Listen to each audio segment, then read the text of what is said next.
Welcome in, fellow Potterheads. Tonight, beneath the starry ceiling of the Great Hall, we will be going over magical tales from the wizarding world to guide you gently into the realm of dreams. Before we disappear behind the veil of dreams, take a moment to cast your support spell, tap the like button, and join our magical community by subscribing. Also, I'm curious what time it is in your corner of the wizarding world. Whether you're watching from California, Hogsmeade, or London, share your location in the comments below. Your participation will be greatly appreciated and helps our magical community grow stronger. Now, the time for incantations has passed. Dim your lights, find your most comfortable position, and prepare to be transported to the world of witchcraft and wizardry as we begin tonight's magical tales. Chapter 1. The Vast Grasslands of Magic. Long before the great wizarding cities rose from stone and mortar, long before the Ministry of Magic established its formal boundaries, magical communities flourished in the endless grasslands that stretched across continents like emerald seas beneath azure skies. These vast savannas, where the horizon seems to touch the heavens themselves, became home to some of the most remarkable and enduring magical societies the wizarding world has ever known. Imagine yourself standing at the edge of such a magical grassland, where the morning mist still clings to the earth like gossamer threads woven by invisible hands. The air carries the sweet scent of magical grasses that shimmer with an otherworldly light, their seeds containing properties that would astound even the most learned herbologists of our modern age. Here, in these boundless plains, wizarding communities learn to harness magic in ways that city-dwelling witches and wizards could scarcely comprehend.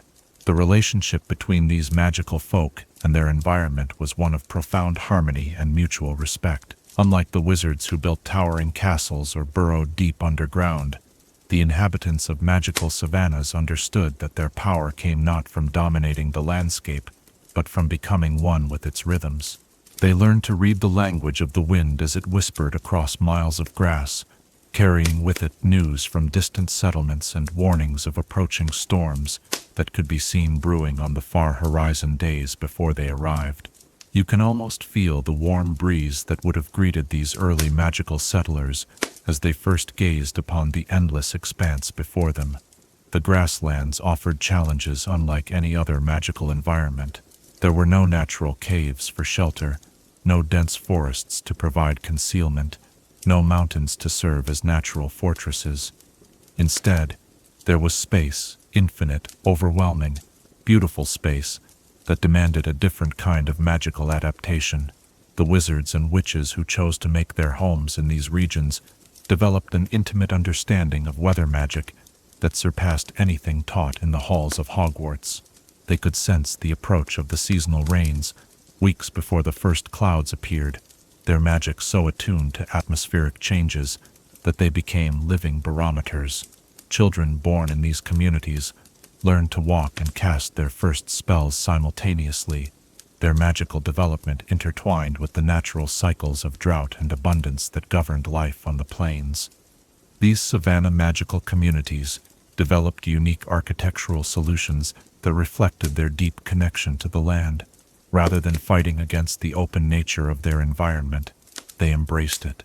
Their dwellings, crafted from a combination of magical grasses and enchanted earth, could be folded and moved with the seasons, following the migrations of magical creatures and the subtle shifts in magical energy that flowed through the grasslands like underground rivers.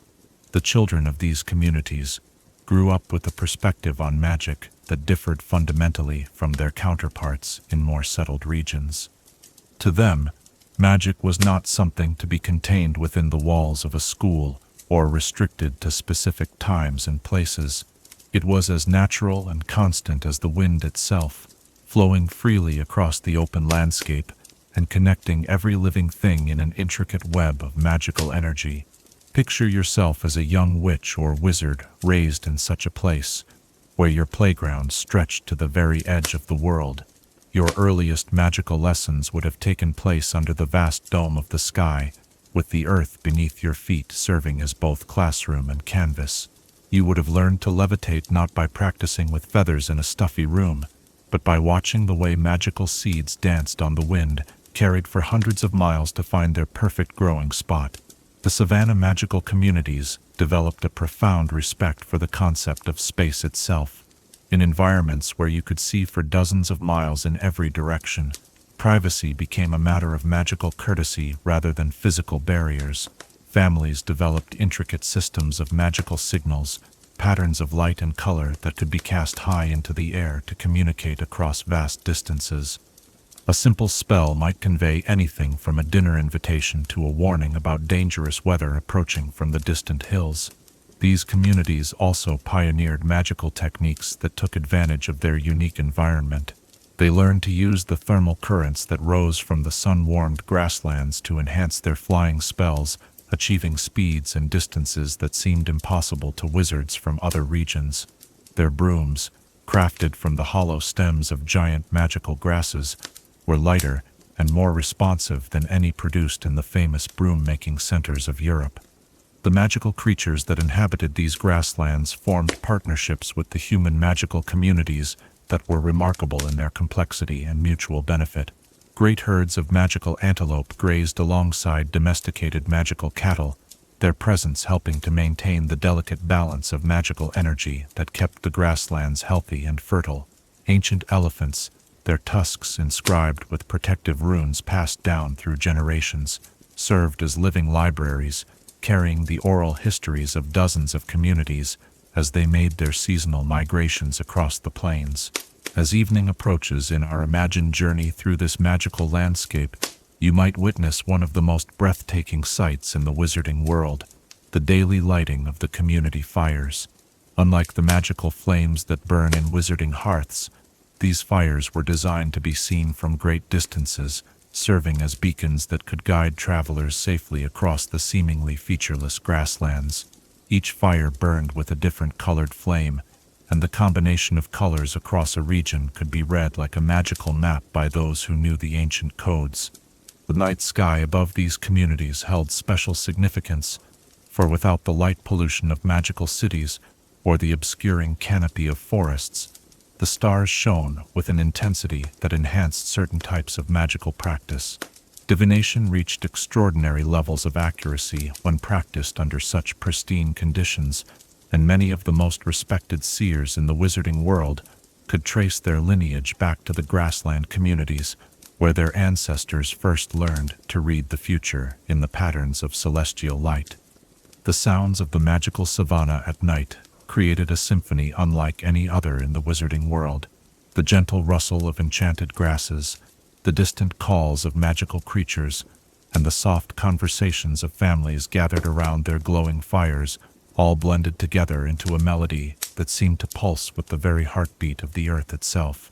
It was a sound that, once heard, remained forever in the memory of those fortunate enough to experience it. Food preparation in these communities became an art form that combined practical necessity with magical innovation. Without access to the abundant magical markets of wizarding towns, the inhabitants of the grasslands learned to create feasts from the natural bounty of their environment. Wild magical grains were transformed through careful spellwork into breads that could sustain a traveler for days, while the milk of grassland magical creatures was enchanted to remain fresh and nutritious even during the hottest seasons. The storytelling traditions of these communities were particularly rich, shaped by the vast spaces and long periods of travel that characterized life on the grasslands. Stories were not merely entertainment but served as magical maps, weather predictions, and historical records, all combined into narratives that could be passed down through generations. A single tale might contain the location of hidden water sources, the timing of seasonal magical fluctuations, and the genealogies of important magical families, all woven together into an epic that could take days to tell in its entirety. As our exploration of this magical realm draws to a close, you can almost see the first stars beginning to appear in the darkening sky above the endless grass, each one a distant reminder of the vast scope of the magical universe. The communities of the magical savannas understood better than most that magic is not confined to buildings or boundaries, but flows freely wherever there is space for it to flourish. These remarkable societies remind us that the wizarding world extends far beyond the familiar halls of magical schools and the busy streets of wizarding villages.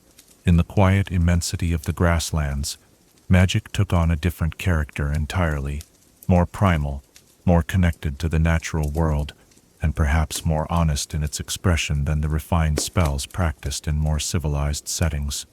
As you settle into the comfort of your own space tonight, surrounded by the familiar walls and certainty of modern magical life, perhaps you might wonder, what would it be like to practice magic under an infinite sky, where your spells could travel for miles without obstruction, and where the very ground beneath your feet pulses with untamed magical energy? Chapter 2.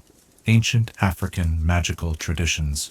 In the time before recorded history began its careful cataloging of magical achievements, when the very foundations of what we now call organized wizardry were still being laid by inspired minds across distant continents, the ancient magical traditions of Africa were already flourishing with a sophistication that would have astounded the founders of Hogwarts themselves.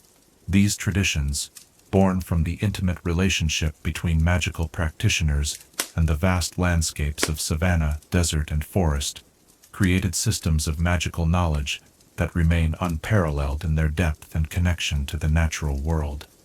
Picture yourself transported back through the mists of time to witness the birth of these remarkable magical practices. The early African wizards and witches did not learn their craft from dusty tomes or formal classroom instruction, but rather from direct communion with the magical forces that flowed through their ancestral lands like invisible rivers of power. They understood magic not as something to be conquered or controlled, but as a living force that required respect, patience, and profound understanding to work with effectively. The oral traditions that preserved these ancient magical practices were themselves works of extraordinary magical artistry. Stories passed down through countless generations carried within them not merely historical accounts, but actual magical knowledge encoded in rhythms, repetitions, and symbolic language that could unlock deeper understanding in those wise enough to listen with both their minds and their hearts. A single praise song might contain the complete formula for a healing potion, while a seemingly simple children's rhyme could hold the key to communicating with the spirits of the savannah. The griots, the traditional storytellers and historians of these communities, occupied a position of extraordinary importance in the magical hierarchy. They were more than mere keepers of tales. They were living libraries of magical knowledge, their minds trained from childhood to hold vast repositories of spells, genealogies, astronomical observations, and practical wisdom. When a griot spoke, their words carried the weight of centuries, each syllable polished smooth by generations of careful repetition and refined understanding. Imagine sitting in the warm circle of firelight as one of these master storytellers weaves their magic, their voice rising and falling with the ancient cadences that have hypnotized listeners for thousands of years. The very act of storytelling became a form of magic in itself, with the griot's words creating visible manifestations in the air above the gathered community, flickering images of heroes and magical creatures, swirling patterns of color that illustrated complex magical concepts, and sometimes even brief glimpses of possible futures that might unfold depending on the choices made by those listening. The magical traditions of the African grasslands were deeply rooted in the understanding that all things are connected by invisible threads of magical energy. This philosophy, which modern magical theorists have only recently begun to appreciate fully, guided every aspect of magical practice in these ancient communities.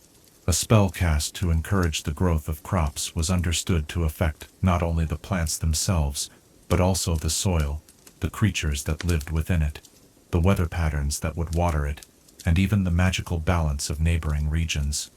Healing practices in these traditions achieved a level of sophistication that incorporated not just the physical symptoms of illness, but the spiritual, emotional, and magical imbalances that could contribute to disease. Healers, known by many different names across the various regions, underwent training that could last decades, learning to read the subtle signs of magical disturbance that often preceded physical ailments by months or even years. They worked with an arsenal of magical plants, many of which possessed properties that remain unknown to modern herbologists, creating remedies that addressed the whole person rather than merely treating individual symptoms.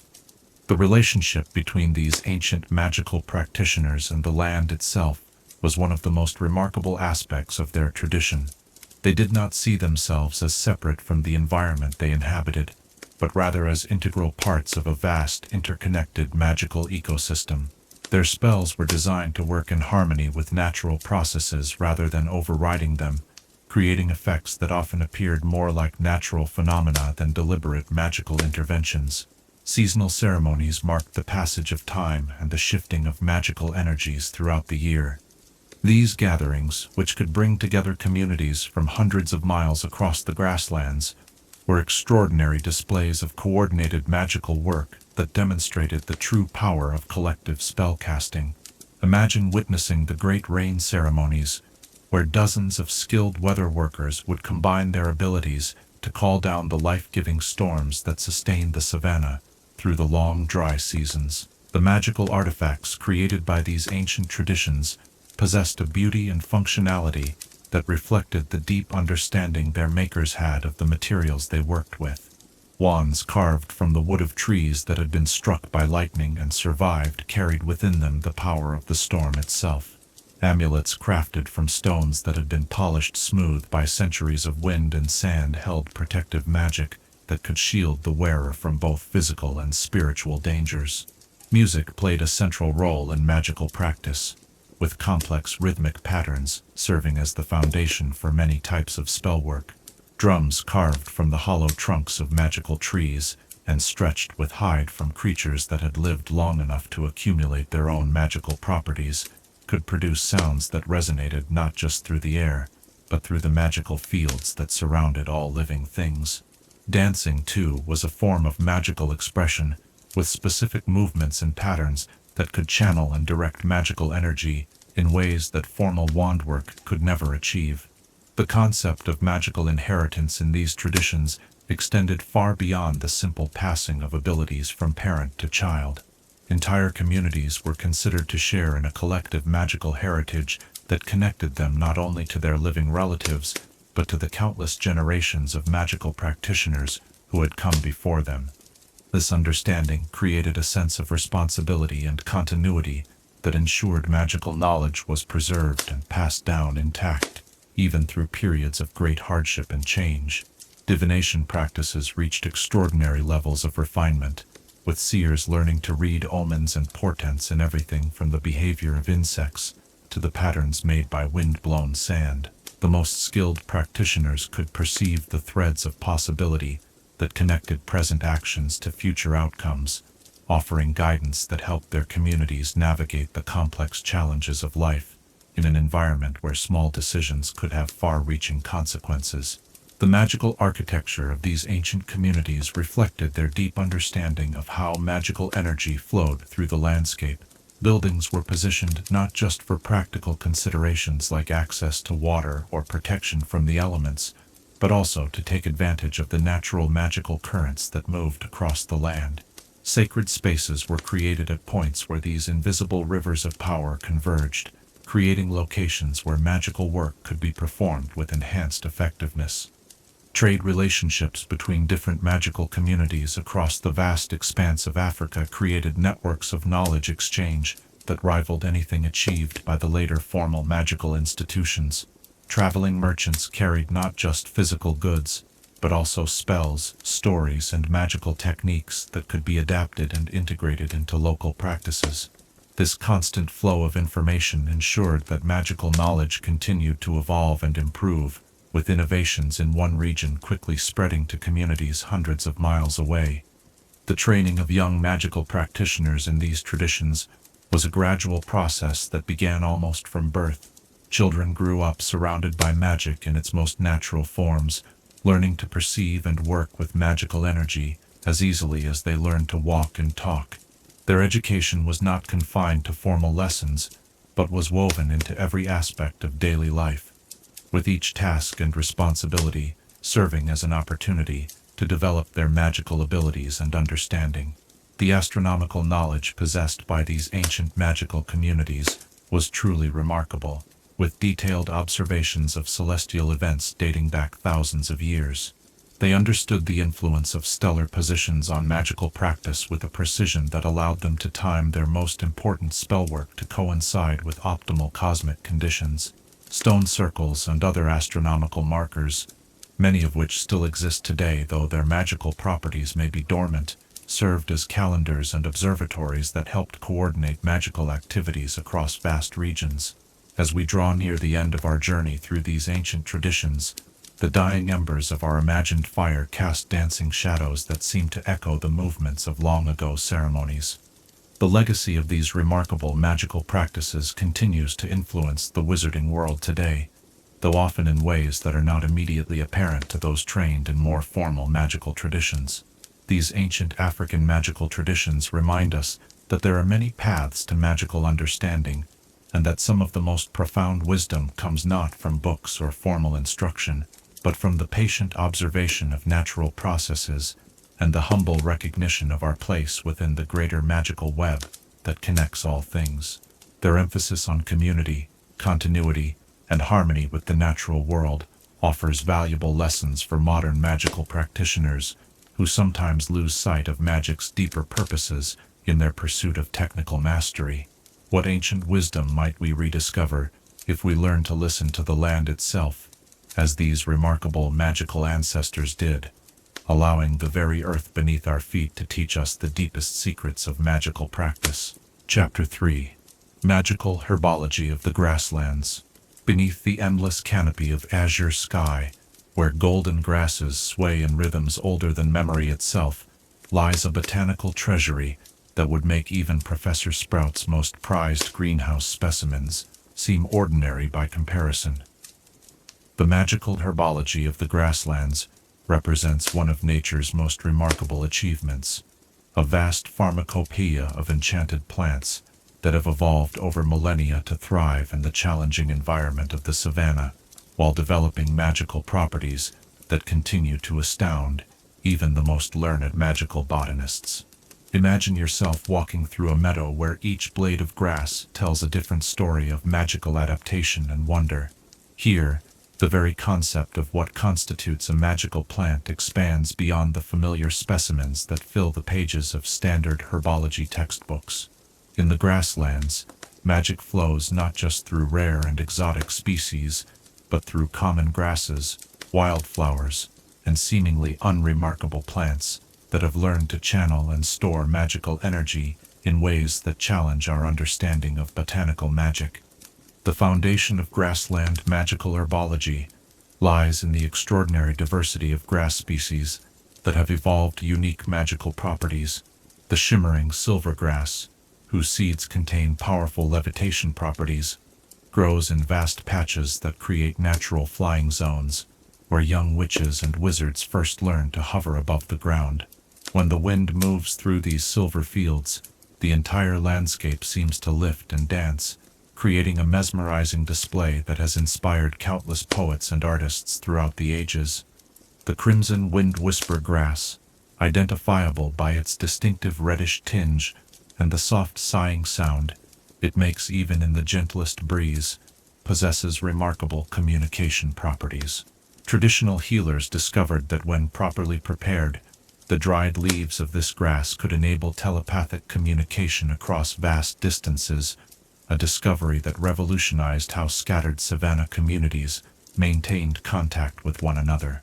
The preparation process itself is a delicate art, requiring the grass to be harvested at the precise moment when the morning dew begins to evaporate, capturing both the plant's natural moisture and the magical energy it has absorbed during the night. Perhaps most remarkable of all the grassland species is the memory keeper grass, a humble-looking plant that grows in small circular patches and possesses the extraordinary ability to absorb and store the magical resonances of important events that occur nearby.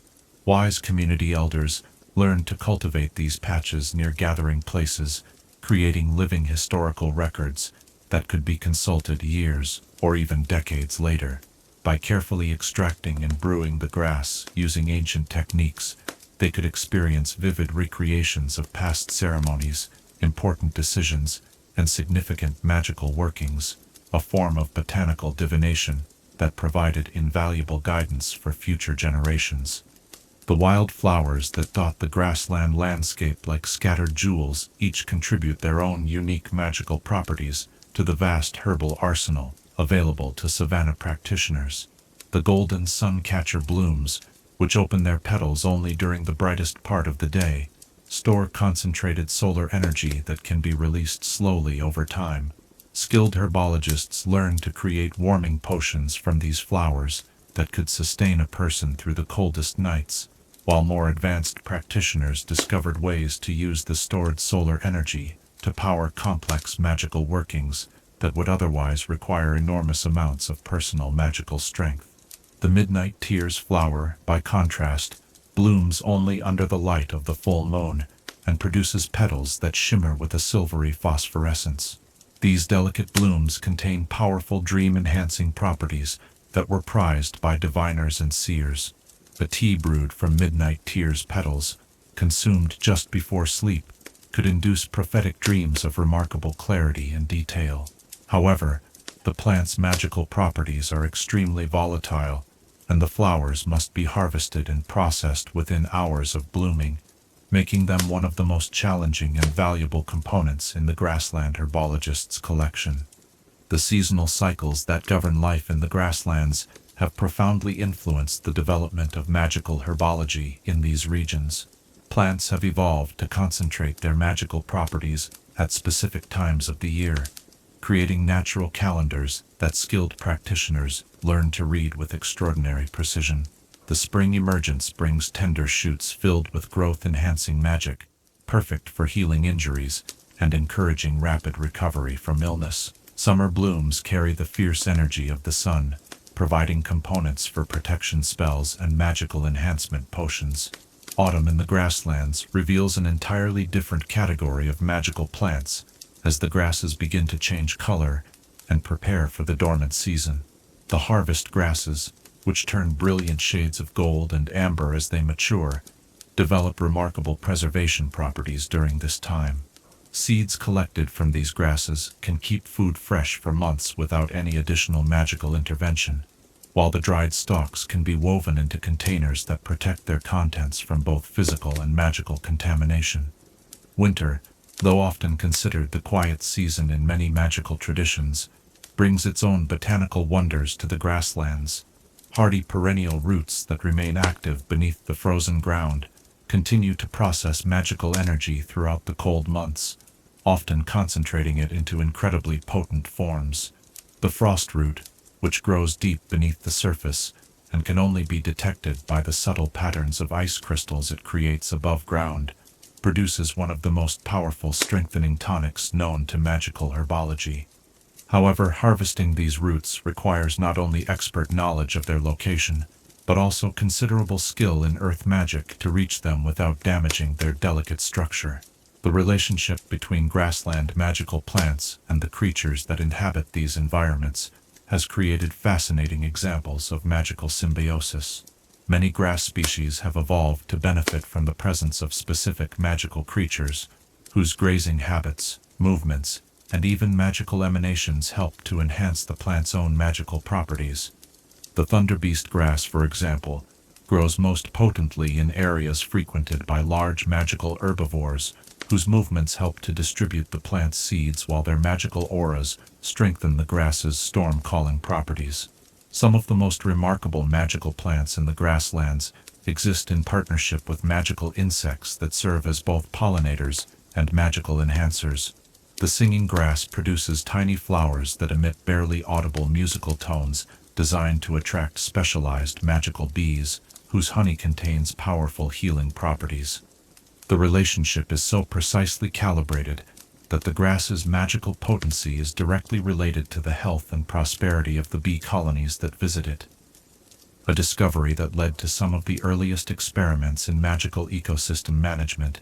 The preparation and processing of grassland magical plants requires techniques that differ significantly from the methods taught in formal herbology courses. The vast open spaces and intense solar radiation of the savanna environment demand specialized approaches to drying, storing, and combining different plant materials. Many traditional recipes call for ingredients to be exposed to specific types of natural light for precise durations, taking advantage of the grassland's unobstructed access to celestial energy. Traditional grassland herbologists developed ingenious methods for preserving the magical properties of their botanical harvests. Underground storage chambers, carefully positioned to take advantage of natural magical currents flowing through the earth, could maintain the potency of dried plants for years without any degradation. These chambers, lined with specific types of clay that naturally filter and concentrate magical energy, became treasured resources that communities would defend as fiercely as they would protect their water sources. The combination of different grassland plants to create complex potions and magical preparations requires an understanding of botanical magic that goes far beyond simple recipe following. Skilled practitioners learn to read the subtle magical signatures of individual plants, understanding how different specimens might interact when combined. The timing of harvests, the phases of the moon, the direction of prevailing winds, and even the emotional state of the herbologist can all influence the final magical properties of a prepared remedy. Weather magic, so crucial to survival in the grasslands, relies heavily on specific plants that have evolved to channel and direct atmospheric magical forces. Storm grasses, which grow in twisted spiral patterns that mirror the structure of cyclones, can be used to either summon or dispel dangerous weather systems. The art of weather herbology requires not only knowledge of which plants to use, but also deep understanding of atmospheric magical currents and the complex interplay between terrestrial and celestial magical forces. The medicinal applications of grassland magical plants encompass not just physical healing, but also emotional and spiritual restoration. The peace blossom, a small white flower that grows in areas where old conflicts have been resolved, produces a gentle calming effect that can help heal both individual trauma and community discord. Wise healers learn to cultivate these flowers intentionally, using conflict resolution ceremonies to create the emotional conditions necessary for the plants to thrive. Modern magical herbology has much to learn from the grassland traditions, which understood that plants are not merely sources of magical ingredients, but partners in an ongoing conversation between human practitioners and the natural world. The grassland approach to herbology emphasizes sustainability, respect for natural cycles, and recognition that the most powerful magical effects often come from working with natural processes rather than trying to override them.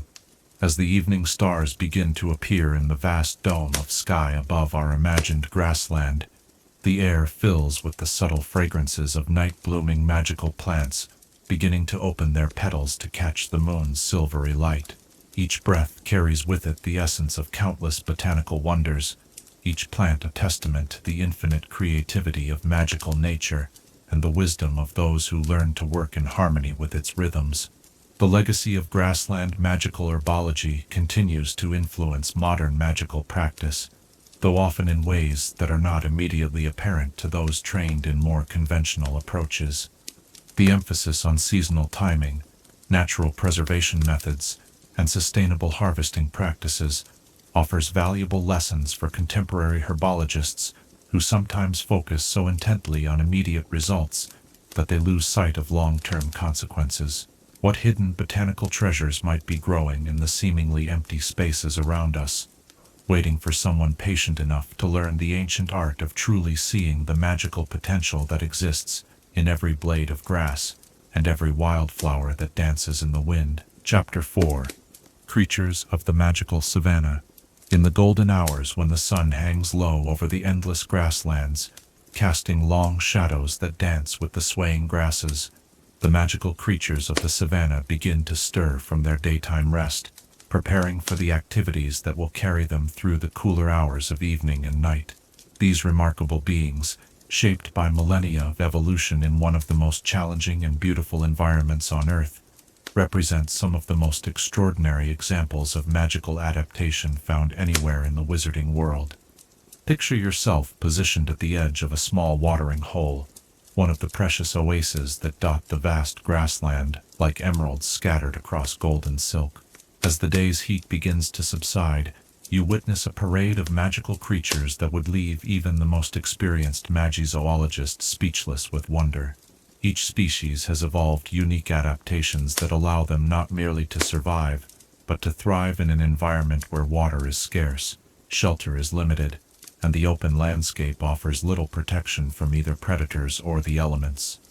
The most magnificent of all Savannah magical creatures are undoubtedly the crystal-maned lions, whose majestic forms embody the very spirit of the Grasslands.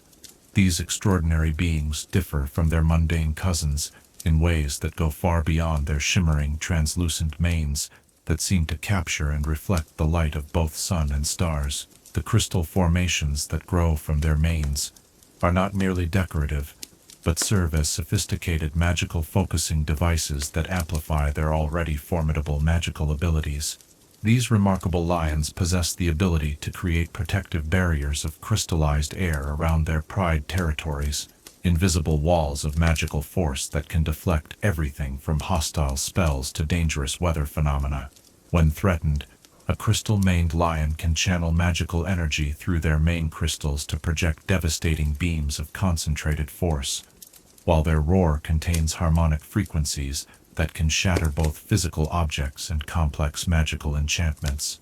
Yet despite their fearsome capabilities, these creatures are known for their wisdom and have often served as advisors to human magical communities, their deep understanding of territorial magic proving invaluable to settlements struggling to establish boundaries in the vast openness of the grasslands.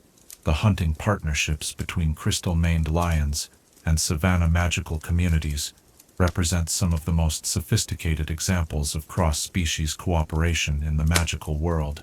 These relationships, built on mutual respect and carefully negotiated agreements that can span generations, allow human settlements to benefit from the lion's unparalleled knowledge of grassland survival, while providing the great cats with magical healers and protection during their vulnerable cub-rearing periods.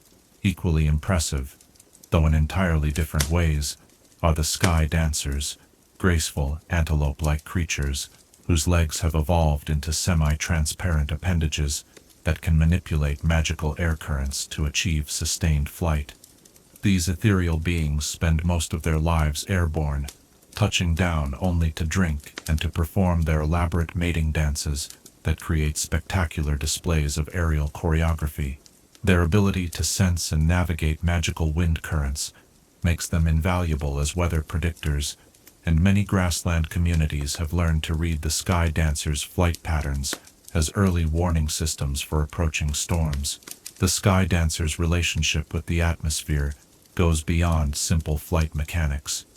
They can actually taste changes in air pressure and humidity that indicate weather patterns days before they become apparent to ground-based observers.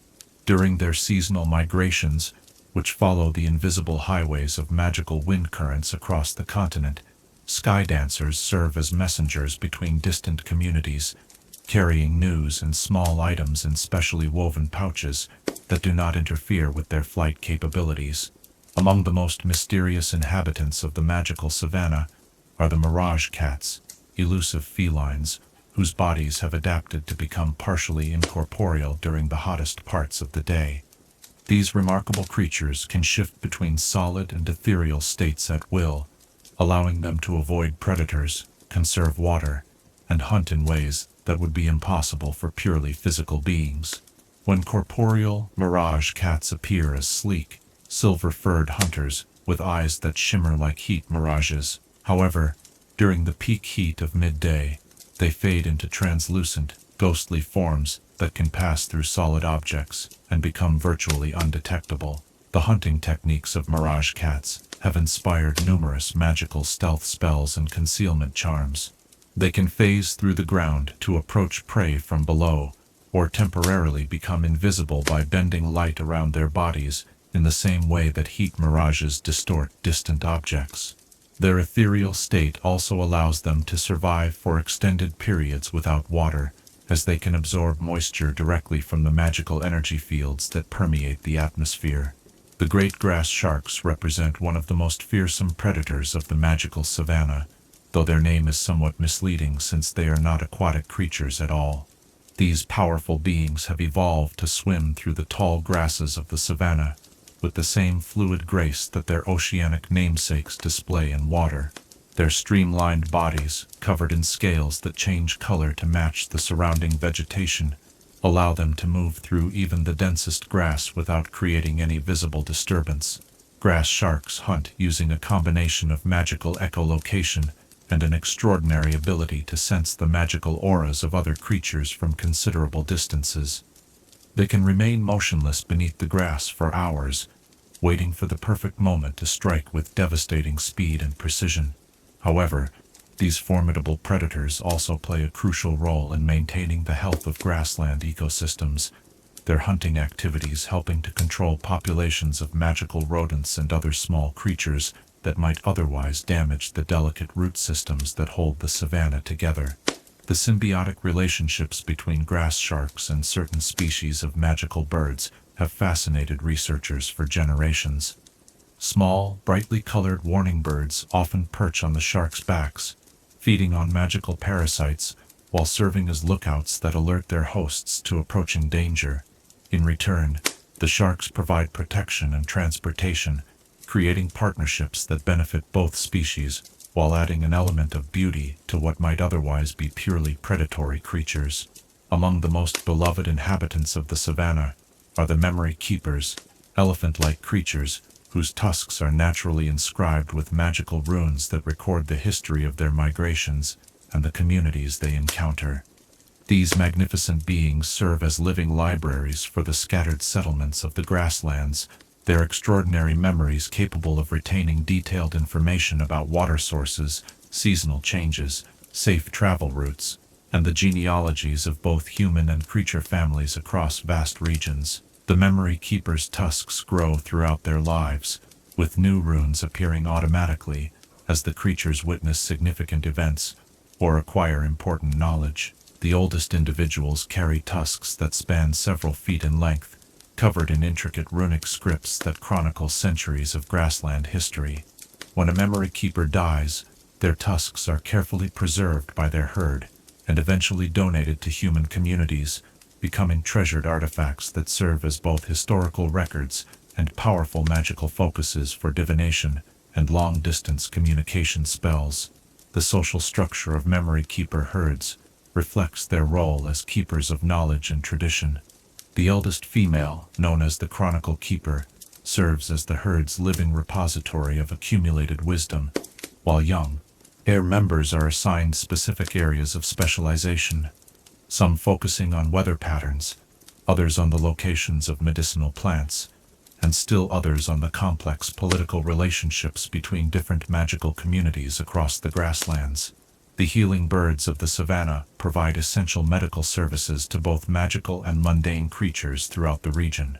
These small, jewel-toned birds possess an instinctive understanding of magical anatomy and physiology that allows them to diagnose and treat a wide variety of ailments and injuries. Their beaks secrete a magical salve with remarkable healing properties, while their songs can induce states of deep rest that accelerate the body's natural recovery processes.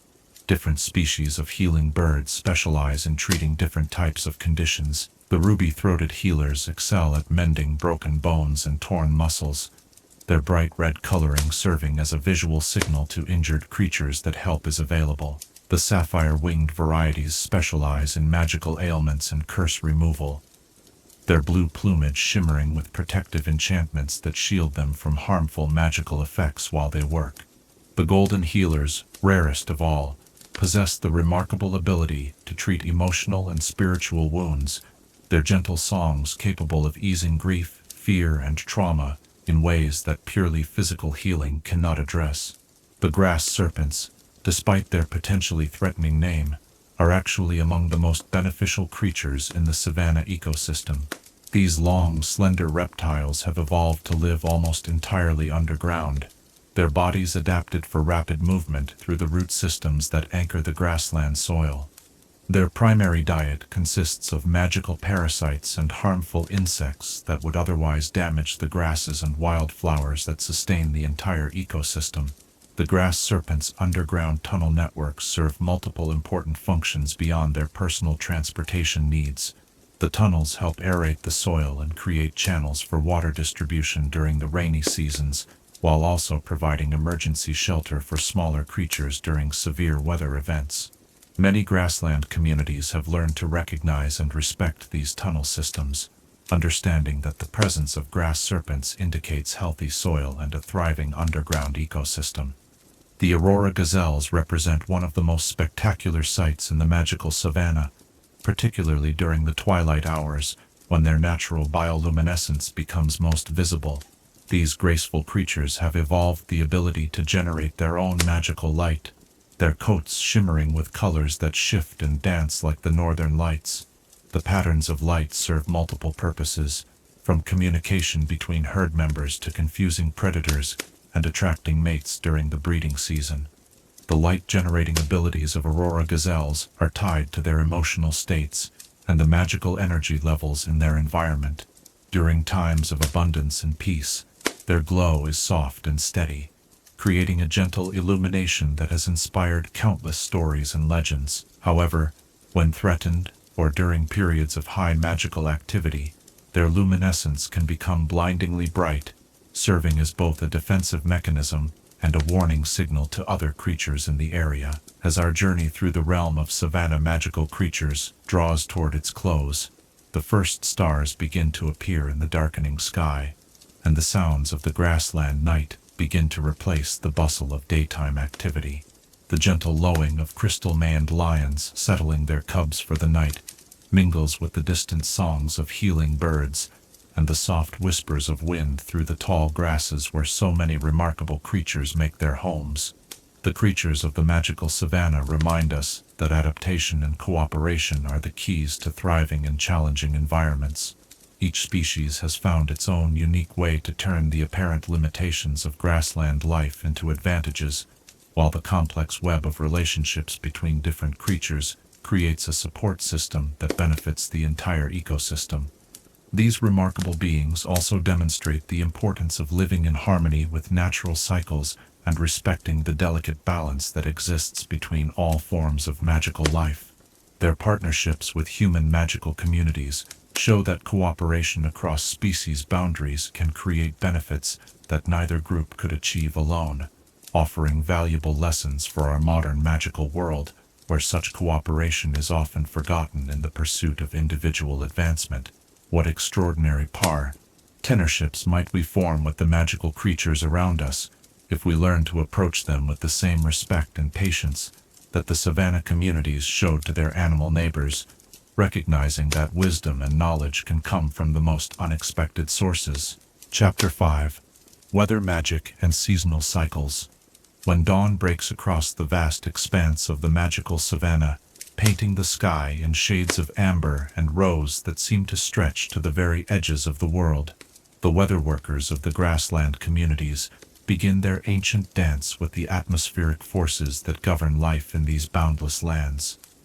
Here, where the sky claims dominion over an empire of grass, and the horizon becomes a distant promise rather than a nearby boundary, the art of weather magic has evolved into something far more sophisticated and essential than anything practiced in the sheltered valleys or forested regions where most wizards learn their craft. Imagine yourself standing on a small rise in the early morning light, watching as the first weather worker of the day begins their communion with the sky.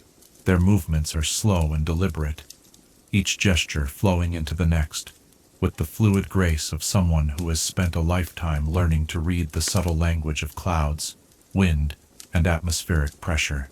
This is not the hurried wand-waving of emergency weather modification, but rather the patient, respectful negotiation between human will and natural force that characterizes all true weather magic. The savanna weather workers understand that the atmosphere above the grasslands operates according to patterns and rhythms that span continents and seasons. Unlike their colleagues in more temperate regions, who might concern themselves primarily with local weather conditions. These practitioners must think on a scale that encompasses entire weather systems as they move across thousands of miles of open landscape. A decision made about rainfall in one region can affect wind patterns that influence communities hundreds of miles away, creating a web of atmospheric interdependence that requires both great skill and profound responsibility to navigate successfully. The seasonal cycles that govern life in the magical Savannah are marked by transformations so dramatic that they seem to herald the arrival of entirely different worlds. The wet season brings with it not merely rain, but a complete metamorphosis of the landscape as dormant seeds burst into life.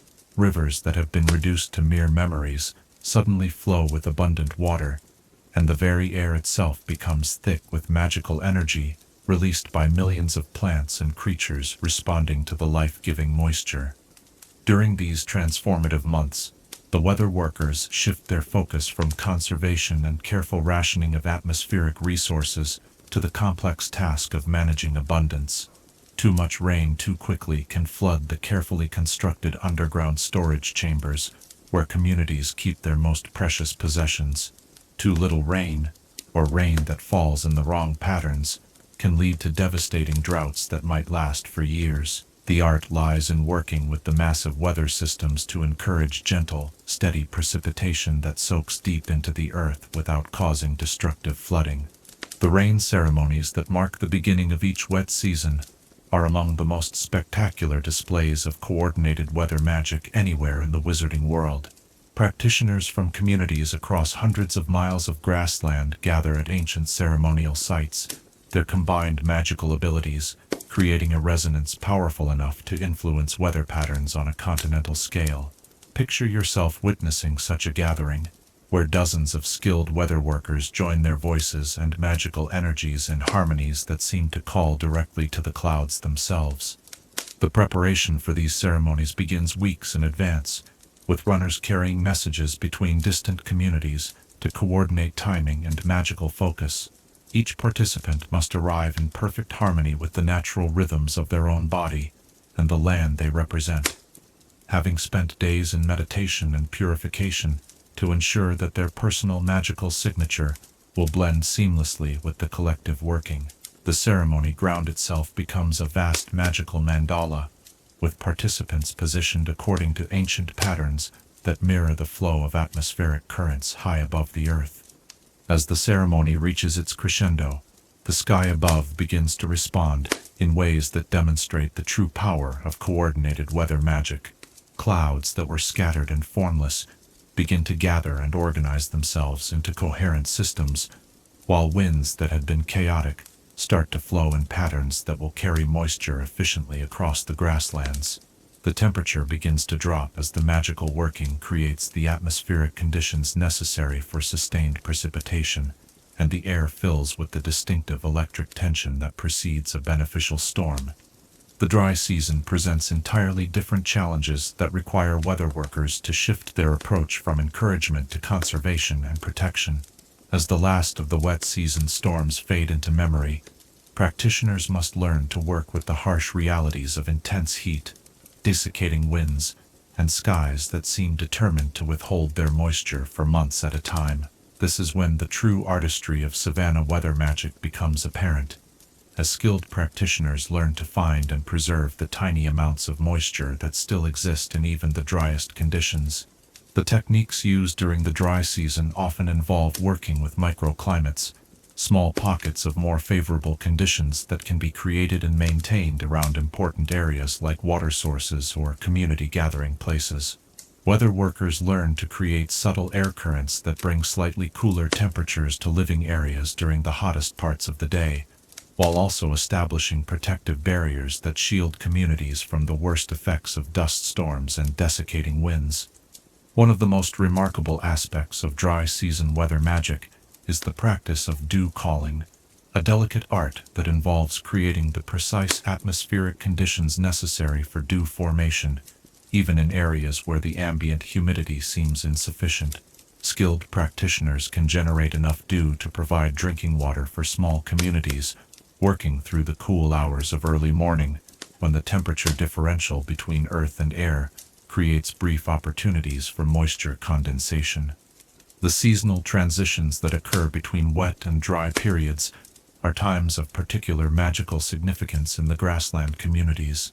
These are periods when the atmospheric conditions exist in a state of delicate balance, neither fully committed to the patterns of abundance, nor those of scarcity. Weatherworkers learn to read these transitional periods with extraordinary precision, understanding that the magical workings performed during these brief windows can influence weather patterns for the entire season to come. The knowledge required for effective weather magic in the Savannah environment encompasses far more than simple spell-casting techniques. Practitioners must become living barometers, capable of sensing atmospheric pressure changes hours or even days before they become apparent through conventional means.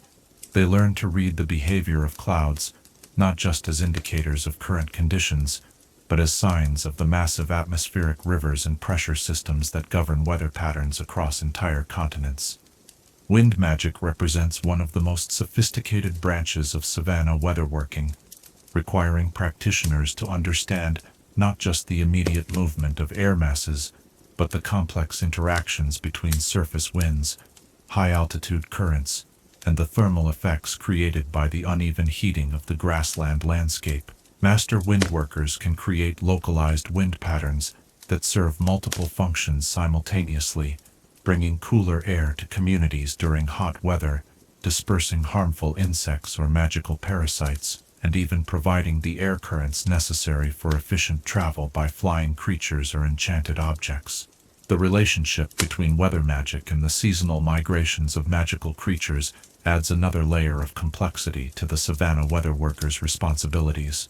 Many species depend on specific wind patterns or temperature conditions for successful migration, and changes in weather can have cascading effects throughout the magical ecosystem. Skilled practitioners learn to coordinate their weather workings with the natural migration schedules, ensuring that their magical interventions support rather than disrupt the delicate timing that governs the movement of creatures across the grasslands. Temperature regulation in the Savannah environment requires techniques that differ significantly from those used in more moderate climates. Rather than simply heating or cooling the air directly, Savannah weatherworkers learn to manipulate the thermal gradients that naturally occur in grassland environments. They might encourage the formation of thermal updrafts that carry hot air away from community areas, or create convection currents that bring cooler air down from higher altitudes during the hottest parts of the day. The underground thermal networks that exist beneath many grassland regions provide additional opportunities for sophisticated temperature management.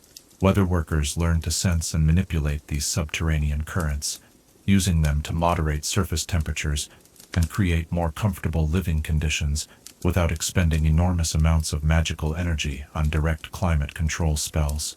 Lightning magic, while dangerous, represents one of the most powerful tools available to Savannah weatherworkers. The vast open spaces and frequent thunderstorms of the grasslands create ideal conditions for practitioners to learn the art of lightning direction and channeling. Rather than attempting to create lightning from nothing, skilled practitioners learn to work with the electrical potential that naturally builds up during storm systems, guiding lightning strikes to beneficial locations such as specialized collection devices that can store electrical energy for later use. The storage and preservation of weather-based magical energy creates opportunities for communities to maintain more stable conditions, even during the most challenging seasonal extremes. Weatherworkers develop techniques for capturing and storing the magical energy released during storms, creating reserves that can be drawn upon during droughts or other difficult periods. These energy storage systems often take the form of crystal matrices or enchanted containers that can hold atmospheric magic for months or even years without degradation. The training of young weatherworkers in the Savannah communities begins almost from birth, as children learn to feel and respond to atmospheric changes long before they understand the theoretical principles behind weather magic. They grow up with an intuitive understanding of how their emotions and magical state can influence local weather conditions, learning early to maintain the mental and spiritual balance necessary for responsible weather working. As evening approaches, and the day's heat begins to dissipate into the vast dome of sky above the grasslands.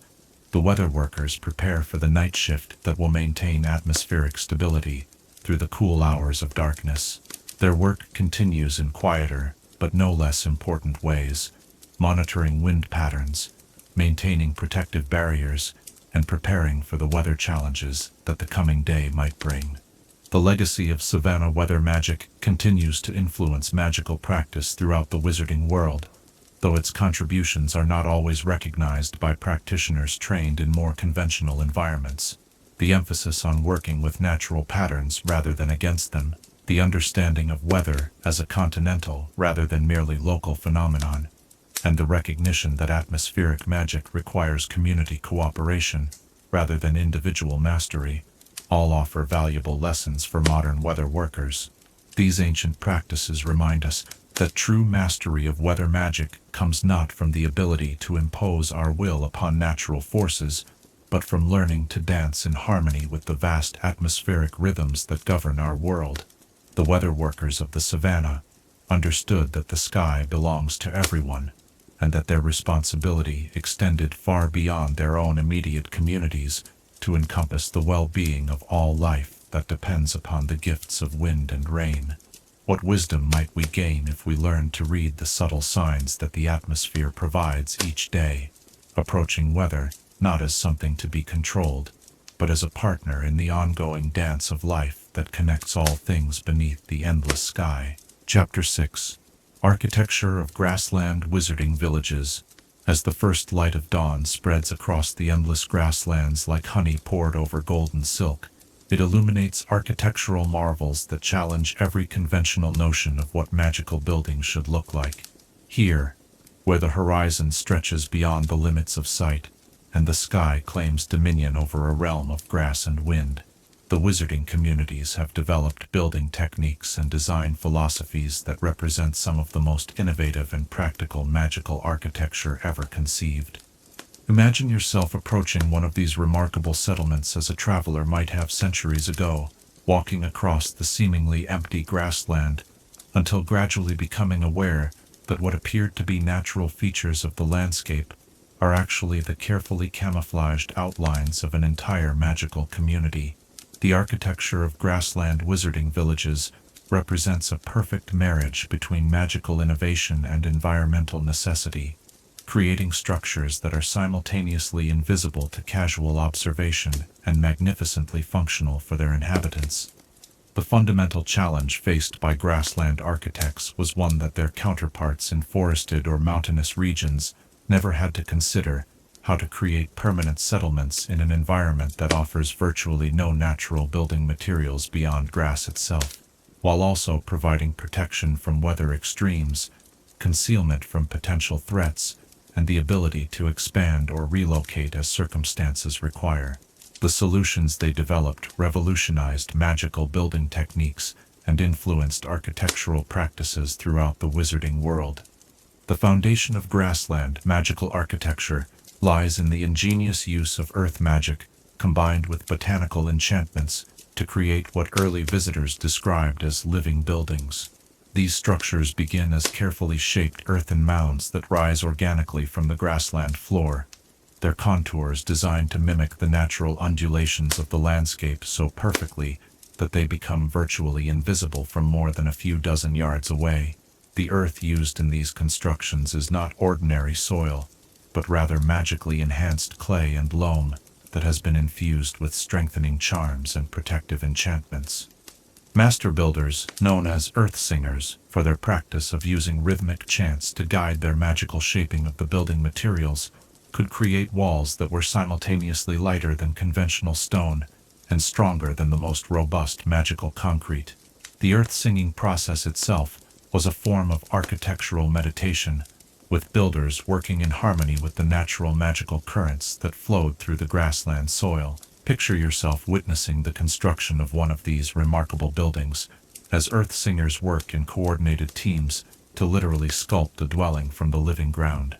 Their movements are slow and deliberate, each gesture accompanied by ancient songs that help focus their magical energy and ensure that the structure they are creating will integrate seamlessly with the natural magical fields that permeate the landscape. As they work, the earth itself seems to flow and reshape under their guidance, walls rising with organic curves that follow the contours of wind and weather, rather than fighting against them. Once the basic earthen structure is complete, the botanical phase of construction begins. Grassland architects developed sophisticated techniques for encouraging specific types of magical grasses and vines to grow in predetermined patterns across the surfaces of their buildings. These living coverings serve multiple essential functions. They provide additional structural support as their root systems interweave with the magical earth. They create natural insulation that helps regulate interior temperatures, and they maintain the perfect camouflage that makes grassland settlements virtually undetectable from the air. The most remarkable aspect of these botanical building systems is their ability to change with the seasons. During the growing season, the vegetation covering each structure becomes lush and verdant, providing maximum insulation and camouflage. As autumn approaches, the plants enter a dormant phase that allows them to conserve energy while still maintaining their protective functions. In the depths of winter, the vegetation appears completely dead to casual observation, yet the root systems remain active, continuing to provide structural support and magical energy distribution throughout the building. The interior spaces of grassland magical dwellings reveal an entirely different aspect of their architectural genius.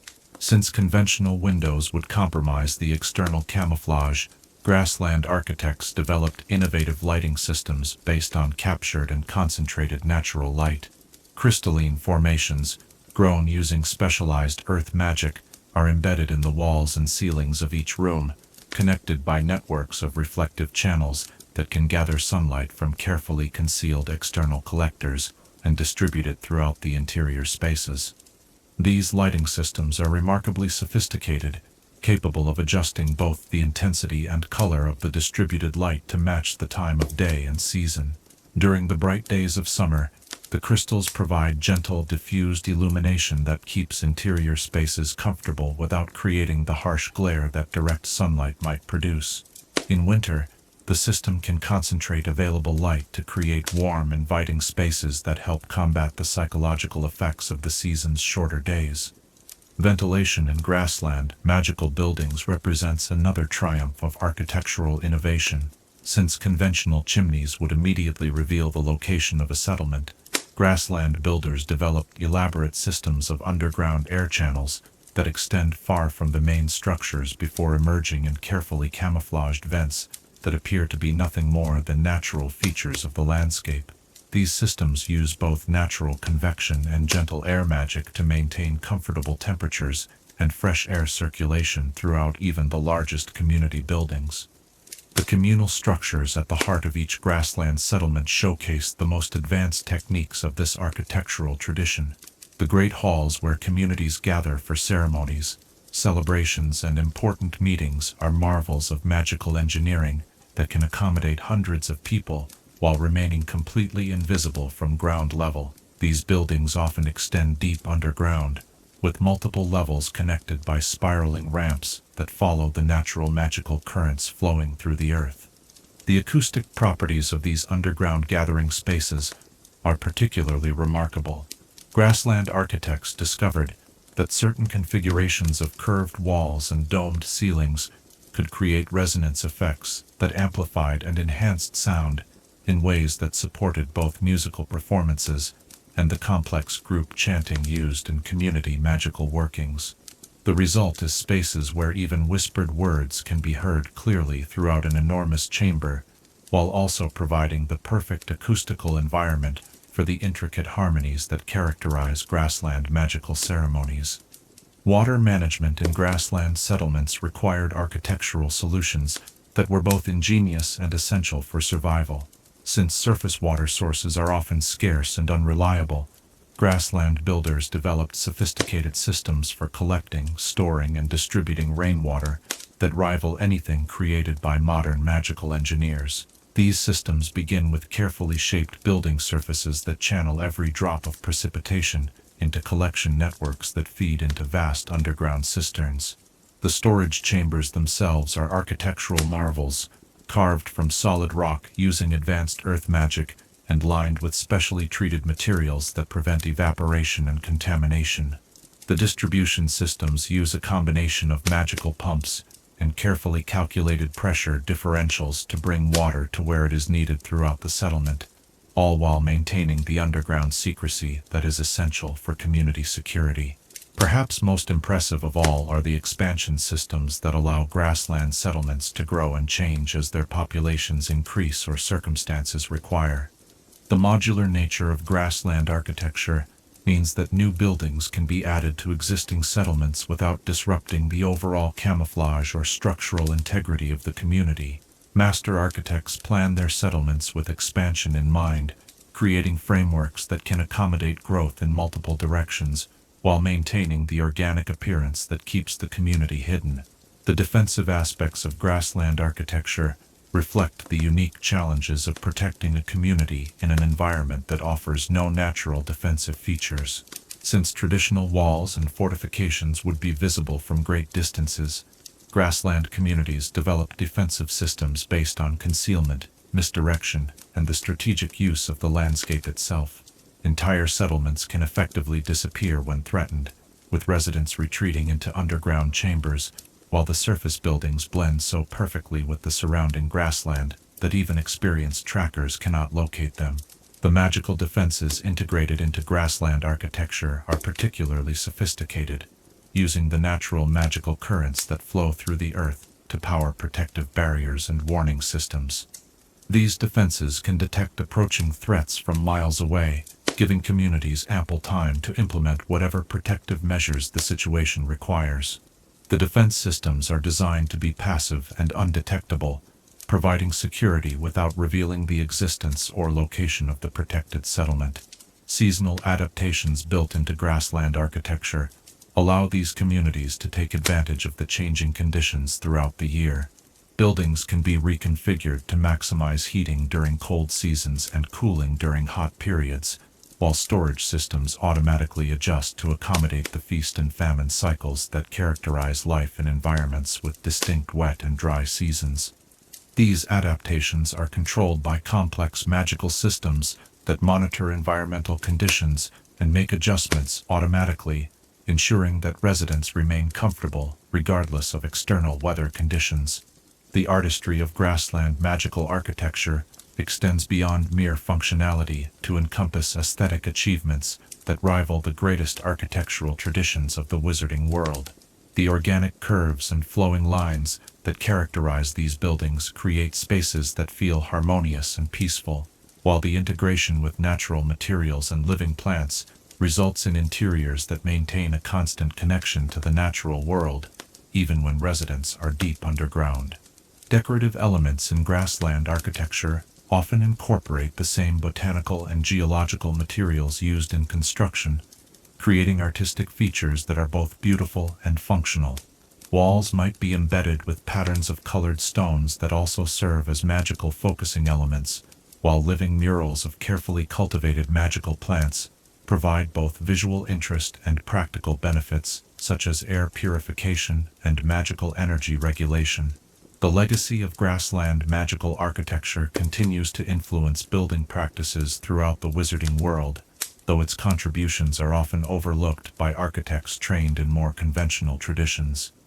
The emphasis on environmental integration, the sophisticated use of earth and botanical magic, and the recognition that good architecture should work with natural forces rather than against them all, offer valuable lessons for contemporary magical builders. As evening approaches and the long shadows of sunset begin to stretch across the grassland, the architectural marvels of these communities prepare for their nightly transformation. Solar collectors begin to store the last of the day's light energy, while thermal systems shift into their nighttime configurations designed to retain the warmth accumulated during the day. The living buildings settle into their nocturnal rhythms, demonstrating once again the remarkable harmony between magical innovation and natural wisdom that characterizes the architectural legacy of the grassland wizarding communities. These remarkable achievements in magical building remind us that true architectural mastery comes not from imposing our designs upon the landscape, but from learning to work so closely with natural systems that our creations become indistinguishable from the environment itself. The Grassland architects understood that the best buildings are those that enhance rather than dominate their surroundings, creating spaces that serve human needs while respecting and preserving the natural world that sustains all life. What lessons might our modern magical communities learn from these ancient builders who created homes that were simultaneously invisible and magnificent, teaching us that sometimes the greatest architectural achievements are those that know how to disappear completely into the landscape they call home. Chapter 7. Transportation across the vast plains. When the ancient magical pathways first began to form across the endless expanse of the Savannah grasslands, they were not carved by wheels or worn by countless footsteps, but rather emerged as invisible highways of magical energy that connected distant communities through bonds of necessity, trade, and shared wisdom. These ethereal routes, detectable only by those trained in the sophisticated navigation techniques developed by grassland communities, became the foundation for transportation systems that would challenge every assumption about magical travel and movement across vast distances. Imagine yourself standing at the edge of a grassland settlement in the early morning light, watching as travelers prepare for journeys that might take them hundreds of miles across landscapes, where a single wrong turn could mean the difference between reaching safety and becoming lost forever in an ocean of grass. The challenges faced by those who needed to cross these vast spaces demanded transportation solutions that went far beyond the simple flying carpets or enchanted carriages that served adequately in more settled regions of the wizarding world. The fundamental challenge of grassland transportation lay in the seemingly featureless nature of the landscape itself, where mountain travelers could navigate by peaks and valleys, and forest dwellers could follow rivers and clearings. The grassland voyager faced an environment where the horizon remained essentially unchanged for days of travel in any direction. Early transportation innovators realized that conventional navigation methods would be utterly inadequate for the vast distances and subtle landmarks that characterized their territory. The solution that emerged was based on the discovery that magical energy flowed through the grasslands in distinct patterns that remained stable over centuries. These invisible currents, which grassland navigators learned to call the deep roads, became the backbone of a transportation network that spanned entire continents. Skilled travelers could sense these magical pathways through specialized training that began in early childhood, learning to feel the subtle variations in magical field strength that indicated the direction and intensity of the deep roads. The training required to become a grassland navigator was extensive and demanding, requiring years of apprenticeship under master travelers who had spent their lives learning to read the subtle signs that marked safe passage across the plains. Students learned to sense magnetic variations, to read the behavior of magical insects whose flight patterns indicated the presence of magical currents, and to interpret the growth patterns of grasses that aligned themselves with the flow of underground magical energy. Picture yourself learning these ancient navigation techniques, beginning with simple exercises in a familiar area near your home settlement. Your instructor guides you to close your eyes and extend your magical senses, teaching you to feel the gentle tugging sensation that indicates the direction of the nearest magical current. At first, the sensations are so subtle that you wonder whether you are imagining them, but gradually, through patient practice, you develop the ability to distinguish between different types of magical flows and to follow them across increasingly challenging terrain. The deep roads themselves varied considerably in their characteristics and capabilities. The great highways, ancient magical currents that had been strengthened and maintained by centuries of use, could support rapid travel at speeds that seemed impossible to those accustomed to conventional magical transportation. Travelers following these major routes could cover distances in hours that would take days, using standard flying spells, their movement enhanced by the magical momentum that accumulated along well-traveled pathways. Secondary routes, while less powerful than the great highways, provided access to more remote areas and offered alternatives when main routes became congested during seasonal migrations or major trading expeditions.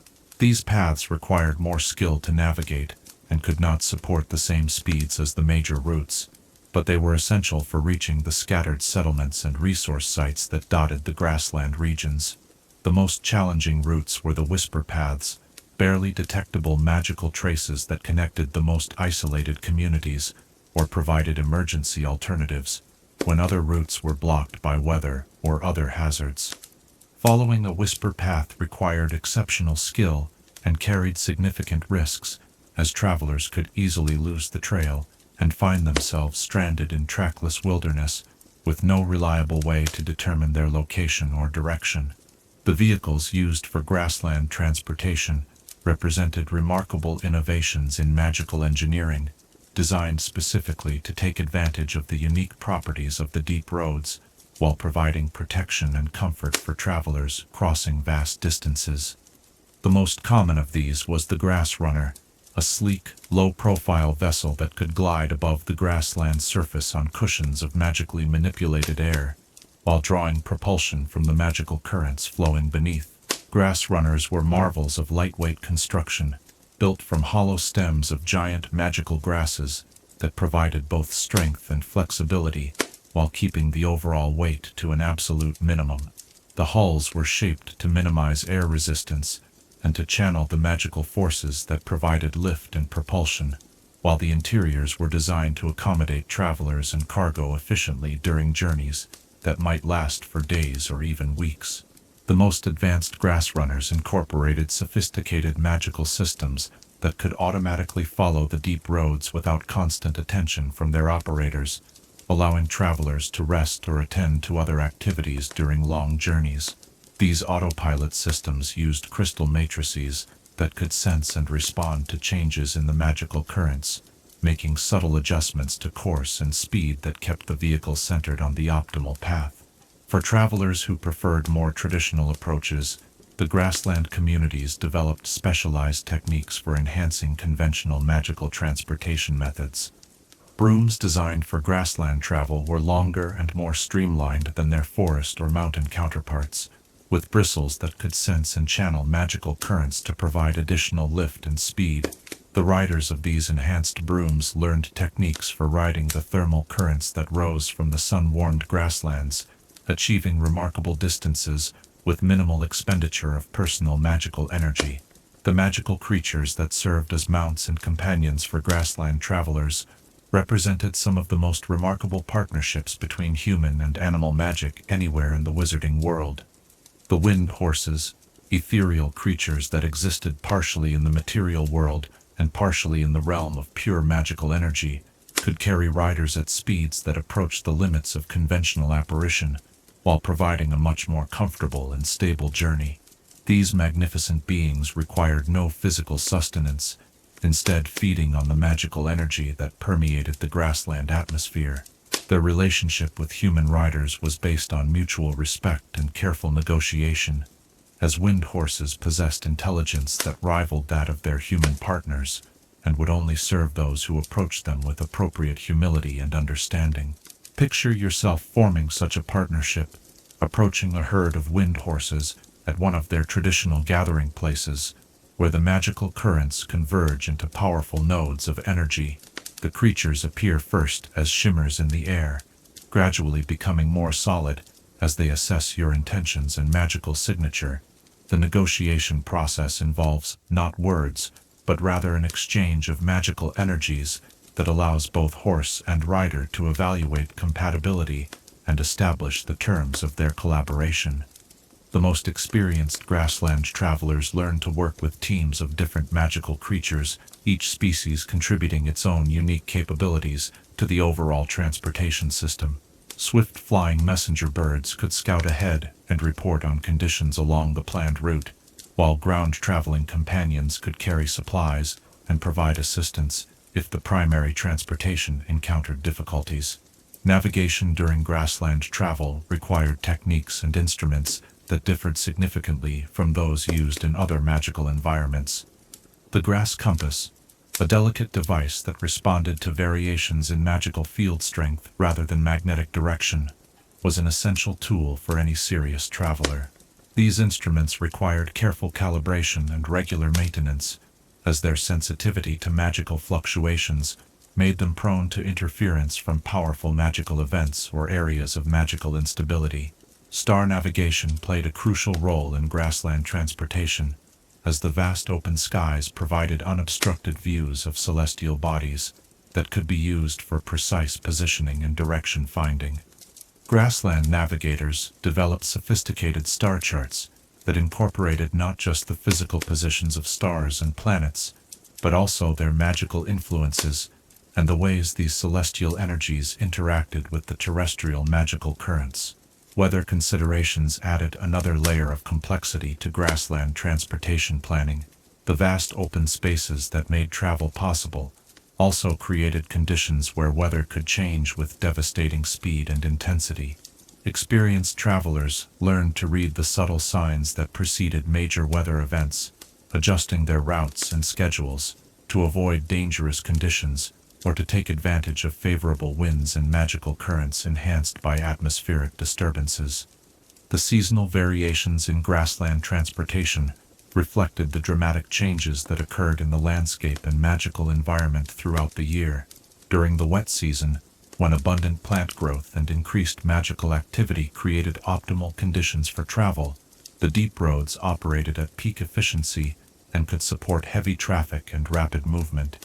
The dry season brought different challenges and opportunities, with reduced magical activity requiring more careful route planning, but also providing clearer atmospheric conditions for celestial navigation.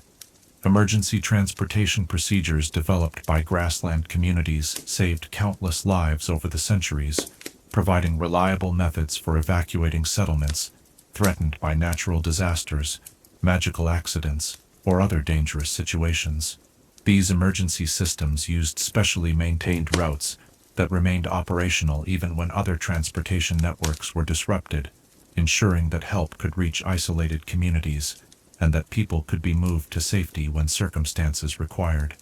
The communication networks that supported grassland transportation were themselves marvels of magical engineering, using combinations of spelled messenger animals, magical signal fires, and crystal-based communication systems to provide real-time information about route conditions, weather patterns, and potential hazards.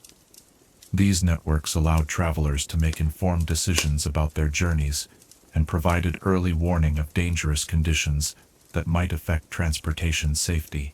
Commercial transportation systems that emerged to support trade between grassland communities and the outside world represented sophisticated logistics operations that coordinated the movement of goods across vast distances with remarkable efficiency.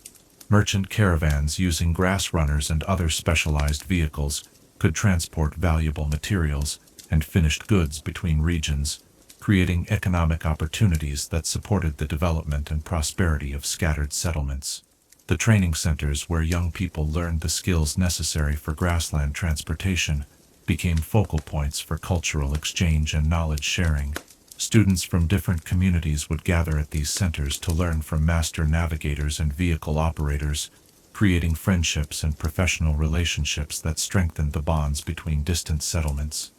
As evening approaches, and the day's heat begins to dissipate across the vast grassland landscape, the transportation networks that connect these scattered communities continue their quiet work. Travelers guided by the deep roads make their way toward distant destinations, while messenger birds carry news and mail between settlements separated by hundreds of miles of grass and sky. The legacy of grassland transportation innovations continues to influence magical travel throughout the wizarding world, though their contributions are often unrecognized by those who take for granted the sophisticated systems that enable rapid movement between distant places.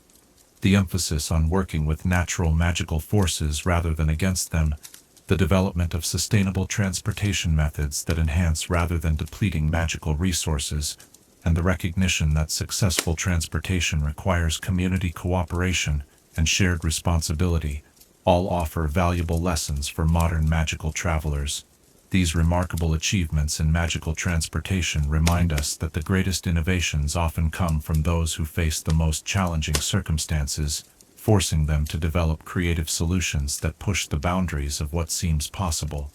The Grassland transportation pioneers understood that true mastery of magical travel comes not from brute force or overwhelming power, but from learning to work in harmony with the natural forces that can carry us safely across even the vastest distances. What new horizons might open before us if we learn to sense and follow the invisible pathways of magical energy that connect all places, approaching travel not as a conquest of distance, but as a dance with the natural forces that link every part of our magical world. Chapter 8. Savannah Magical Education Systems. In the gentle hours before dawn, when the grassland sky begins to lighten with the first hints of approaching sunrise, the children of the Savannah magical communities begin their daily journey of learning in ways that would seem almost impossibly foreign to those educated within the stone walls and formal classrooms of institutions like Hogwarts. Here, where the classroom extends to the very horizon and the curriculum is written in the language of wind, grass, and sky, magical education takes on a character that is simultaneously more practical and more mystical than anything found in conventional wizarding schools. Picture yourself as a young child in one of these remarkable communities, awakening not to the sound of alarm bells or breakfast announcements, but to the gentle murmur of your grandmother's voice as she begins the daily weather reading, a practice that serves simultaneously as meteorological assessment, magical exercise, and the first lesson of each new day. Before you have even left your sleeping furs, you are learning to extend your magical senses to feel the atmospheric conditions that will govern the day's activities and opportunities. The fundamental philosophy underlying Savannah magical education differs profoundly from the structured, age-based progression that characterizes most formal magical schooling. In grassland communities, learning is understood to be as natural and continuous as breathing, with each moment of life offering opportunities for magical development and discovery. Children begin their magical education from the moment they can focus their attention, but this early learning is woven so seamlessly into daily life that the distinction between education and living becomes meaningless. The earliest magical lessons take place in the warm circle of family activities, where toddlers learn to sense magical energy by playing games that involve finding hidden objects through magical perception rather than physical sight. These games, passed down through countless generations, develop magical sensitivity in ways that feel like play, while building the foundational skills that will support more advanced learning throughout the child's development. Imagine participating in one of these early learning games, sitting in a circle with other children, while an elder hides small objects infused with different types of magical energy throughout the area. Your task is not to use your eyes to locate the hidden treasures, but rather to extend your magical awareness to sense the distinctive signatures of each object. As you close your eyes and reach out with senses you are only beginning to understand, you feel the warm tingle that indicates earth magic, the quick flutter that signals air magic, and the steady pulse that marks objects charged with life energy. As children grow and their magical abilities strengthen, their education expands to encompass the vast outdoor classroom that surrounds every grassland community. Rather than being confined to buildings and formal lesson periods, young learners spend their days moving through the landscape with experienced guides who teach them to read the subtle signs and patterns that govern life in the Savannah environment. The master teachers of these communities, known as sky readers for their ability to perceive and interpret the complex interactions between terrestrial and celestial magical forces, undergo training that can span decades before they are considered qualified to guide young minds. These remarkable individuals possess not only profound magical knowledge, but also the wisdom to understand how different children learn and develop, adapting their teaching methods to match the unique needs and abilities of each student. The curriculum followed by Grassland Magical Education encompasses areas of study that rarely appear in conventional magical schools, reflecting the practical needs and unique opportunities of life in the Savannah environment. Weather magic, as we have seen, occupies a central place in the educational program, with children learning from their earliest years to sense and work with atmospheric conditions. By adolescence, most students have developed sufficient skill to contribute meaningfully to community weather management activities. Navigation and orientation skills form another crucial component of grassland education, as the ability to find one's way across vast, seemingly featureless landscapes can literally mean the difference between life and death. Students learn to read the subtle variations in grass growth patterns that indicate underground water sources, to interpret the behavior of magical creatures that can signal approaching weather changes, and to use the positions of stars and planets for precise positioning even when other landmarks are absent. The study of magical creatures takes on particular importance in Savannah communities, where humans and magical animals live in closer proximity and greater interdependence than in most other magical environments. Children learn not only to identify and understand the various species that inhabit their region, but also to communicate with them using techniques that combine magical empathy, behavioral understanding, and ancient protocols that govern interspecies relationships. Picture yourself as a young student, learning to approach a herd of crystal-maned lions, following protocols that have been refined over centuries to ensure both human safety and respect for these magnificent creatures. Your teacher guides you through the complex ritual of introduction, helping you to project the appropriate magical signatures that signal peaceful intentions, while teaching you to read the subtle body language and magical emanations that indicate the lion's response to your presence. Herbology education in grassland communities extends far beyond the simple identification and cultivation techniques taught in most magical schools. Students learn to understand plants as partners in magical work, developing relationships with the various grass and flower species that can enhance their spell work or provide essential resources during times of need. This partnership approach to botanical magic creates bonds between practitioner and plant that can last for decades, with individual magical plants often serving as long-term allies and magical focuses for their human partners. The artistic and creative aspects of grassland magical education receive attention that reflects their importance in communities where storytelling, music, and visual arts serve not only as entertainment, but as essential methods for preserving and transmitting cultural knowledge. Students learn to weave magical energy into their artistic expressions, creating songs that can calm frightened animals, stories that can preserve historical information with perfect accuracy, and visual artworks that can serve as maps, warning systems, or communication devices. Musical education in particular reaches extraordinary levels of sophistication, as the acoustic properties of the grassland environment create opportunities for magical music that simply cannot be achieved in more enclosed spaces. Students learn to project their voices across vast distances using magical amplification techniques to create harmonies with the natural sounds of wind and grass, and to use rhythm and melody as focusing tools for complex magical workings.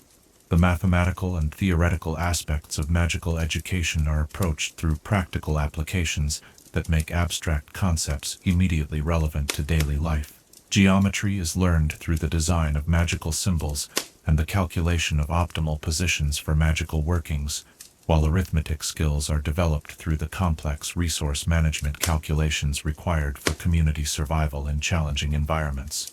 Astronomical studies occupy a position of particular importance, as the unobstructed views of the night sky available in grassland regions provide unparalleled opportunities for celestial observation and magical astronomy.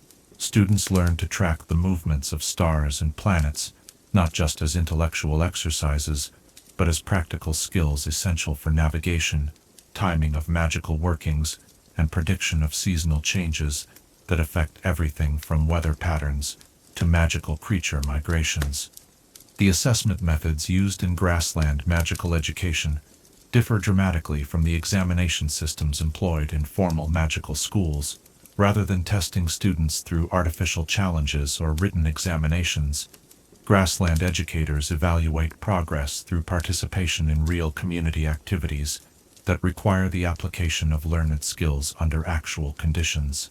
A student's mastery of weather magic might be assessed through their contribution to a community rain ceremony, while their understanding of magical creature behavior could be evaluated by observing their success in establishing productive relationships with wild animals.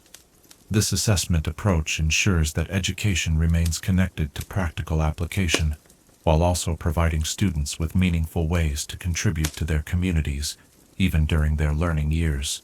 The apprenticeship systems that characterize advanced education in grassland communities create opportunities for intensive, personalized instruction that allows students to develop expertise in specialized areas while maintaining their connection to the broader community.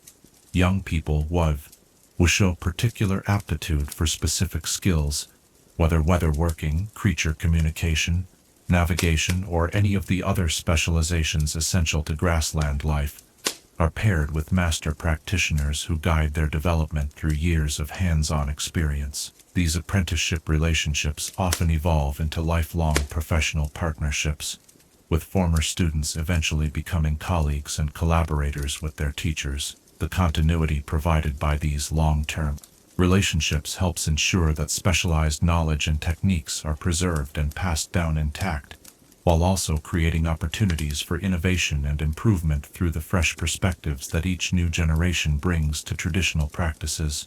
The collaborative aspects of grassland education reflect the understanding that survival and prosperity in the Savannah environment require community cooperation and shared responsibility. Students learn from early ages to work together on projects that benefit the entire community, developing leadership skills and cooperative abilities that will serve them throughout their lives. Group projects might involve establishing new magical gardens that will provide resources for the community, organizing expeditions to gather rare materials from distant locations, or participating in the maintenance and improvement of community infrastructure.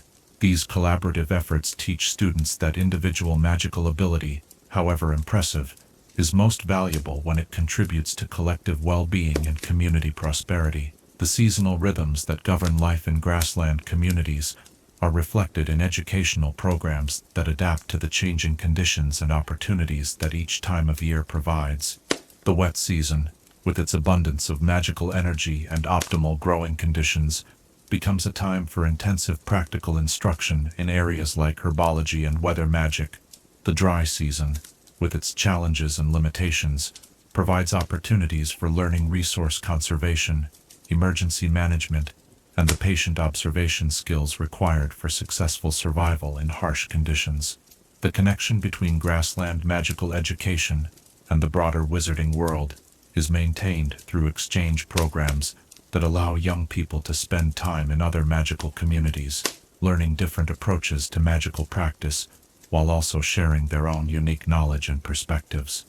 These exchanges help prevent isolation and ensure that grassland communities remain connected to the broader currents of magical development and innovation. As evening approaches and the day's learning activities begin to wind down, students gather for the storytelling sessions that conclude each day's education. These sessions serve multiple functions, providing entertainment and relaxation, while also reinforcing important lessons and introducing new concepts through the ancient medium of narrative instruction. The stories told during these evening gatherings are not simple entertainment, but rather sophisticated educational tools that encode complex magical knowledge within memorable narratives. A single story might contain detailed information about navigation techniques, historical events, magical creature behavior, and weather prediction methods, all woven together into an engaging tale that students can remember and retell with perfect accuracy. The legacy of grassland magical education continues to influence educational practices throughout the wizarding world, though its contributions are often overlooked by educators trained in more conventional institutions. The emphasis on practical application, the integration of learning with daily life, and the recognition that education should serve community needs as well as individual development all offer valuable lessons for modern magical educators. These remarkable educational traditions remind us that learning is most effective when it connects directly to real-world needs and opportunities, and that the best education prepares students not just to succeed as individuals, but to contribute meaningfully to the communities and environments that sustain all life. The Grassland approach to magical education demonstrates that knowledge becomes wisdom only when it is applied in service of something greater than personal advancement. What might we learn if we approached education as the Grassland communities do, understanding that every moment offers opportunities for growth and discovery, and that the most valuable knowledge is that which connects us more deeply to the world around us, and to the communities that give our lives meaning and purpose. Chapter 9. Trade and Commerce in Grassland Magic. When the great trading seasons begin to stir across the magical Savannah, marked by the subtle shifts in wind patterns and the return of migratory magical creatures that have spent months in distant lands, the scattered communities of the Grasslands transform into bustling centers of commerce that rival the most sophisticated marketplaces of the wizarding world. The trade networks that connect these far-flung settlements represent one of the most remarkable achievements in magical logistics, creating economic relationships that span entire continents while adapting to the unique challenges and opportunities of life in the vast open spaces. Imagine yourself standing at the edge of a grassland community during the early days of the trading season, watching as the horizon begins to shimmer with the approach of merchant caravans whose grass runners carry goods from settlements hundreds of miles away.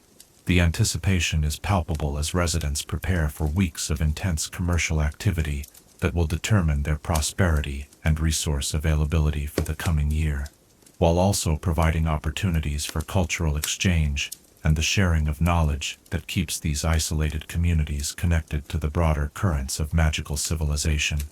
The foundation of grassland commerce lies in the extraordinary diversity of resources and specializations that have developed across the vast expanse of the Savannah regions. Each community, shaped by the specific conditions of its local environment and the particular talents of its inhabitants, has evolved to excel in the production of certain goods or services that are valued throughout the region. This natural specialization creates interdependence that strengthens the bonds between settlements while ensuring that essential resources and luxury items remain available even in the most remote locations. The weatherworking communities of the northern grasslands, for example, have developed techniques for creating and preserving atmospheric magic that are prized throughout the region. Their bottled storm essence, captured during the most powerful thunderstorms and carefully stored in crystal containers, can provide emergency weather modification capabilities to communities facing drought or other atmospheric challenges. The process of creating these magical commodities requires not only exceptional skill in weather magic, but also sophisticated understanding of containment and preservation techniques that prevent the stored energy from degrading over time. Picture yourself witnessing the creation of bottled storm essence as skilled weather workers coordinate their efforts during a powerful thunderstorm to capture and concentrate the raw atmospheric energy. The process is both dangerous and beautiful, requiring precise timing and perfect coordination between multiple practitioners working in conditions where a single mistake could result in devastating magical backlash. The final product, a swirling vortex of contained storm energy that gleams with internal lightning, represents one of the most valuable commodities in grassland trade. The southern communities, blessed with longer growing seasons and access to unique magical plant species, specialize in the cultivation and processing of botanical products that cannot be obtained anywhere else in the wizarding world. Their preserved dream blossoms, which maintain their sleep-enhancing properties for years when properly prepared, are sought after by healers and magical researchers throughout the known world. The cultivation techniques required for these delicate plants involve precise coordination between magical enhancement and natural growing cycles, creating agricultural practices that represent the highest art of magical botany. The eastern settlements, positioned along the convergence zones where multiple magical currents intersect, have become renowned for their production of navigation instruments and magical focusing devices that take advantage of the concentrated magical energies available in their region. Their grass compasses, crafted from crystallized magical grass and calibrated using techniques that require generations to master, are essential tools for anyone traveling across the vast grassland distances. The trading routes that connect these diverse communities represent marvels of logistics and navigation that challenge every assumption about commerce in challenging environments. The Great Trade Roads, following the same deep magical currents used for transportation, create commercial highways that allow merchant caravans to move goods efficiently across distances that would be impossible to traverse using conventional methods. The timing of trading expeditions requires careful coordination with seasonal patterns, weather conditions, and the migration schedules of the magical creatures that provide transportation and protection services. The optimal trading windows, when weather conditions are favorable and magical currents are running at peak efficiency, create periods of intense commercial activity that concentrate months of planning and preparation into brief seasons of opportunity. Merchant families who specialize in long-distance grassland trade develop expertise that encompasses not only commercial skills, but also navigation, weather prediction, magical creature management, and diplomatic negotiation, with dozens of different communities scattered across vast territories. These trading dynasties often maintain commercial relationships that span multiple generations, creating networks of trust and mutual obligation that provide stability in an environment where circumstances can change rapidly and unpredictably.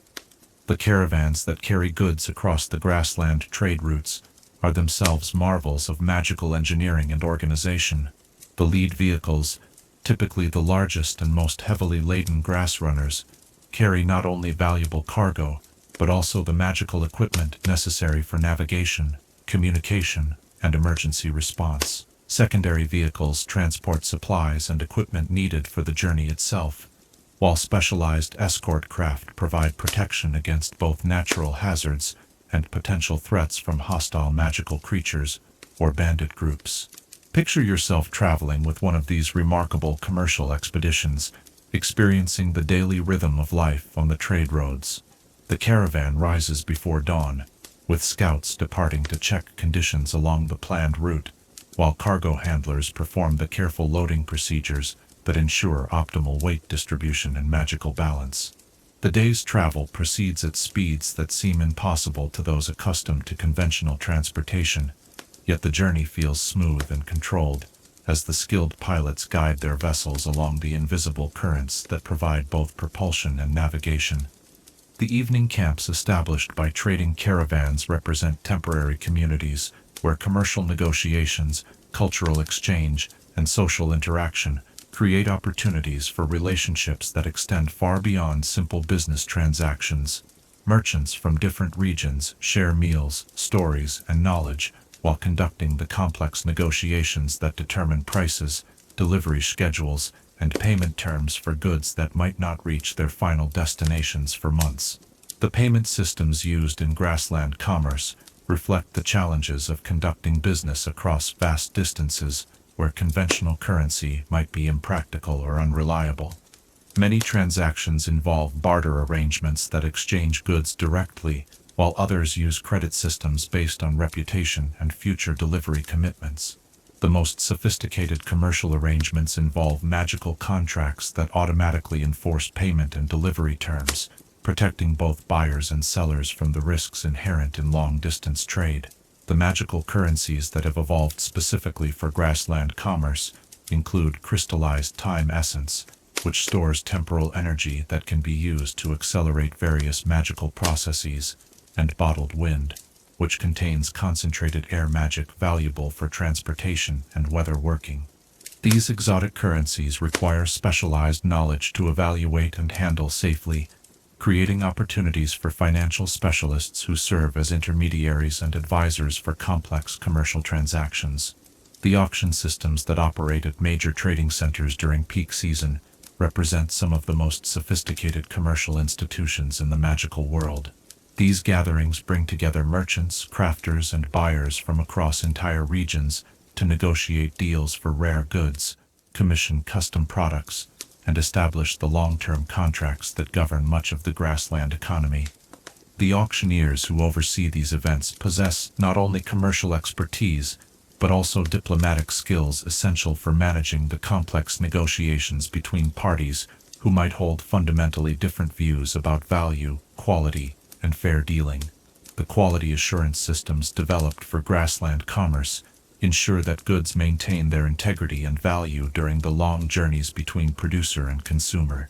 Magical preservation techniques prevent deterioration of perishable goods, while authentication spells protect against counterfeiting and fraud. The reputation systems that track the reliability and quality of different producers create incentives for excellence, while providing buyers with information necessary for informed purchasing decisions. The insurance and risk management systems that protect grassland commerce represent innovative solutions to the unique challenges of conducting business in an environment where weather, magical creature behavior, and route conditions can change unpredictably. Cooperative insurance pools allow merchants to share risks, while specialized weather prediction services provide early warning of conditions that might affect trading schedules and route safety.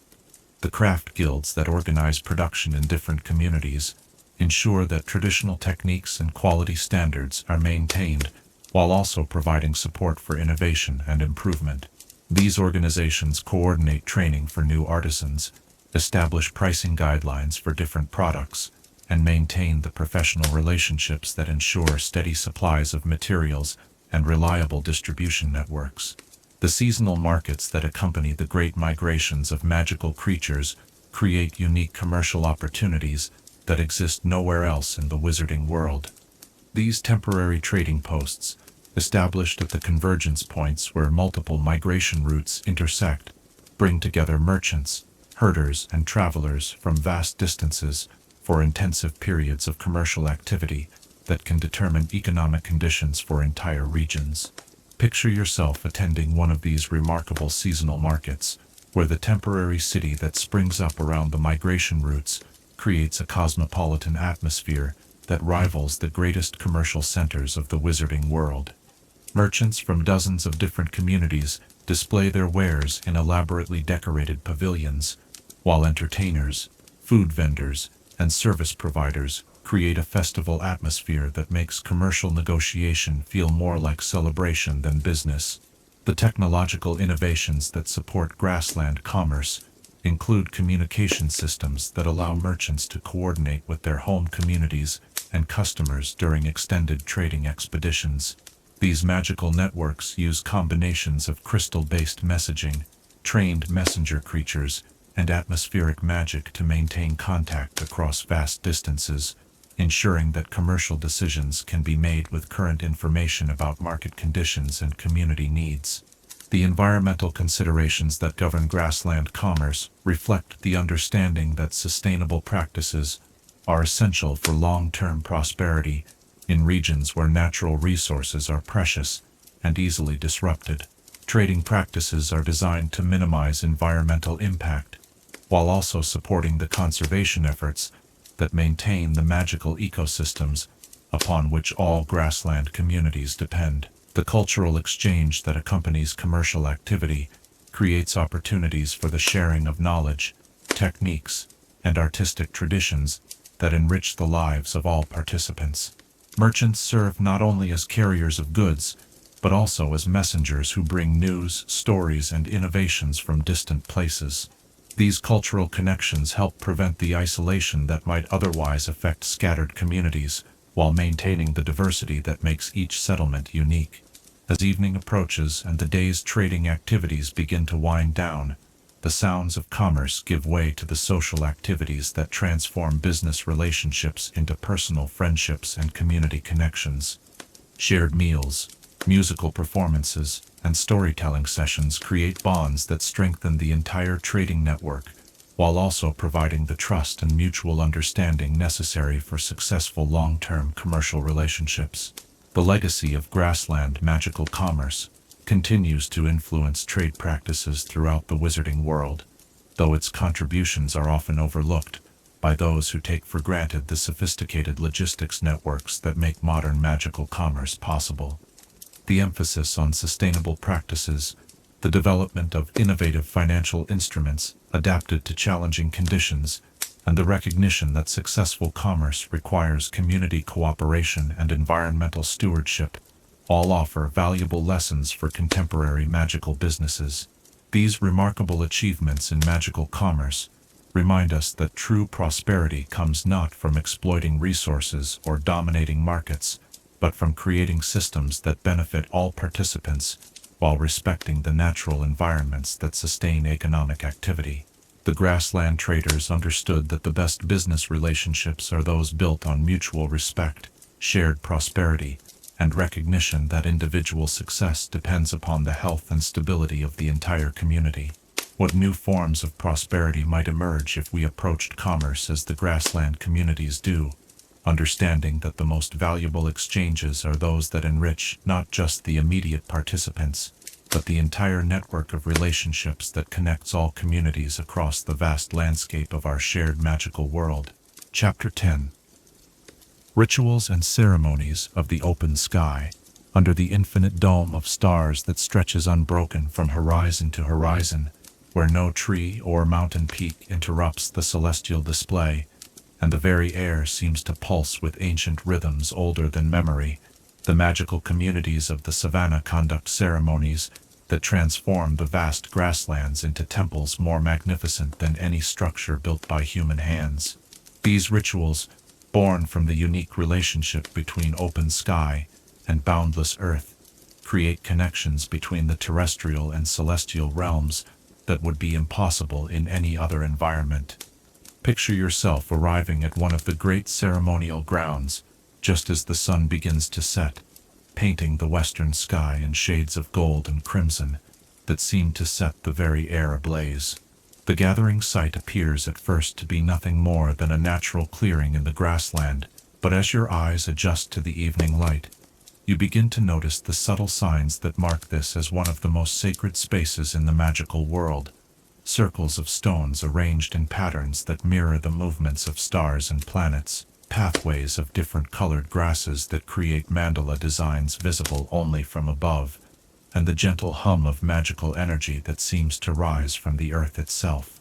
The ceremonies that take place in these remarkable spaces reflect the Grassland community's understanding that magic is most powerful when it works in harmony with the natural forces that govern both earth and sky. Unlike the enclosed rituals practiced in buildings or caves, these open-air ceremonies draw their power from the unobstructed connection between human intention and cosmic energy, creating magical workings that can influence weather patterns across entire continents and establish protective barriers that last for generations. The preparation for a major grassland ceremony begins weeks or even months in advance, as communities from across vast distances coordinate their participation in events that require precise timing and perfect cooperation. Messengers travel the deep roads to ensure that all participants understand their roles and responsibilities, while master astronomers calculate the optimal celestial conditions for each type of ritual working. The logistics of bringing together hundreds or even thousands of participants for ceremonies that might last for days represents some of the most complex organizational achievements in the magical world.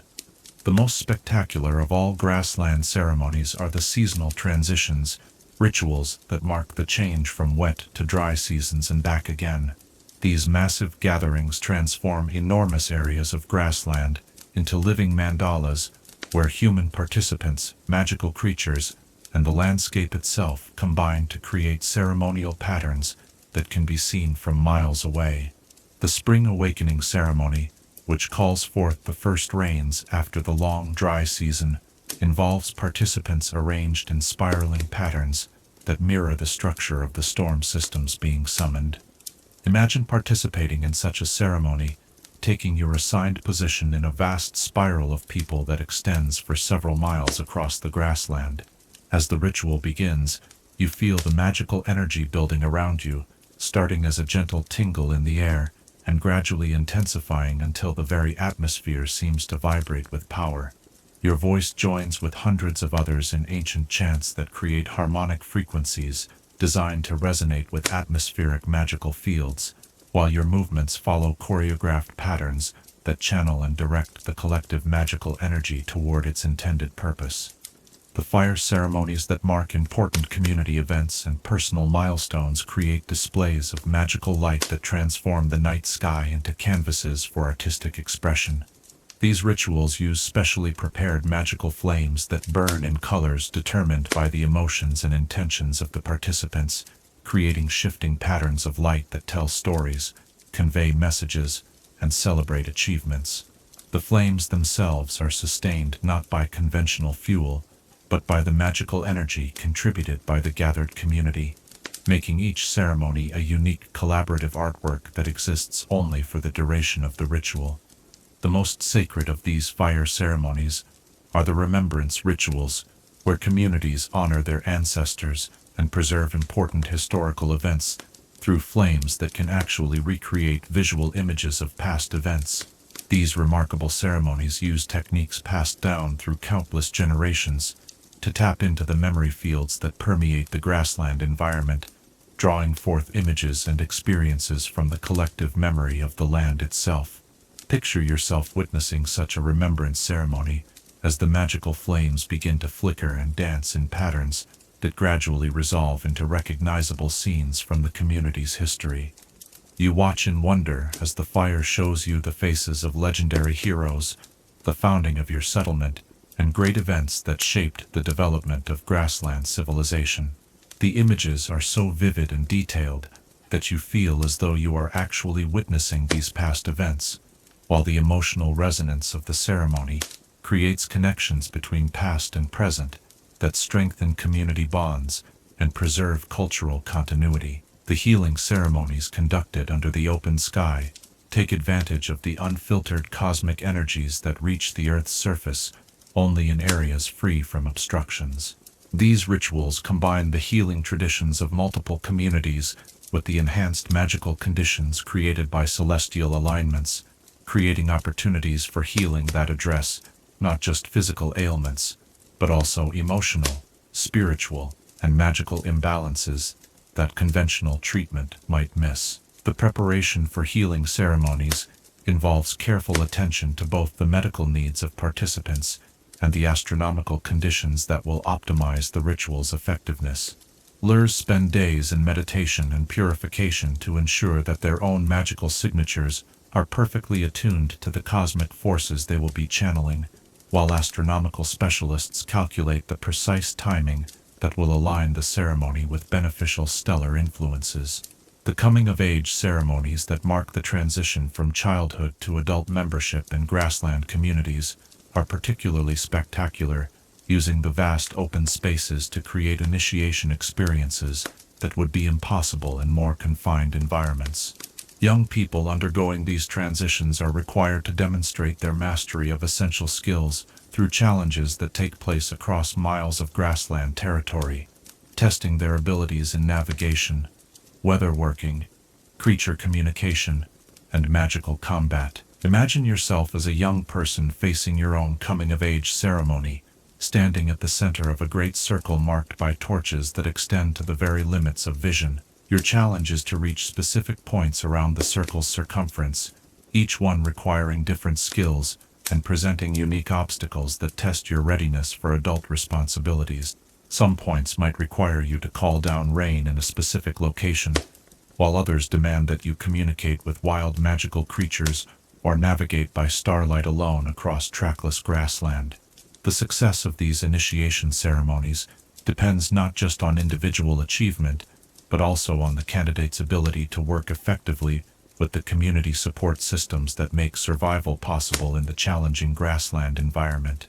Young people must demonstrate not only personal competence, but also their understanding of how individual abilities contribute to collective prosperity and security. The protective ceremonies that establish and maintain the magical defenses surrounding grassland communities represent some of the most sophisticated examples of large-scale magical working anywhere in the wizarding world. These rituals create invisible barriers and warning systems that can detect threats from vast distances while remaining completely undetectable to those without proper authorization to enter the protected areas. The establishment of these protective barriers requires the participation of the entire community, with each resident contributing their magical energy to the collective working that creates and maintains the defenses. The ceremony itself involves complex geometric patterns performed by participants arranged across miles of territory, with the timing and coordination controlled by master ritualists, who must maintain perfect awareness of both the magical working and the positions of dozens or hundreds of participants. Picture yourself taking part in such a protective ceremony, holding your position at one point of a vast magical geometric pattern, while feeling the energy contributions of your neighbors and friends flowing through the network of connections that links all participants. As the ritual reaches its culmination, you feel the moment when the protective barrier activates, creating an invisible dome of magical force that will shield your community from both physical and magical threats for years to come. The weather ceremonies that coordinate atmospheric conditions across entire regions require cooperation between communities separated by hundreds of miles, with participants synchronized through magical communication networks that allow precise timing despite the vast distances involved. These rituals demonstrate the Grassland understanding that weather is a continental phenomenon that requires continental cooperation to manage effectively. The marriage ceremonies conducted under the open sky create bonds between couples that are witnessed not just by their communities, but by the land itself and the cosmic forces that govern natural cycles. These rituals establish magical connections between partners that can enhance their joint magical abilities, while also creating protective links that help ensure the couple's prosperity and security throughout their life together. The seasonal celebrations that mark important astronomical events transform grassland communities into temporary cities, where cultural exchange, artistic performance, and religious observance combine to create festivals that rival anything found in the greatest wizarding centers. These gatherings provide opportunities for young people to meet potential partners from other communities, for artisans to display and sell their work, and for communities to coordinate their activities for the coming season.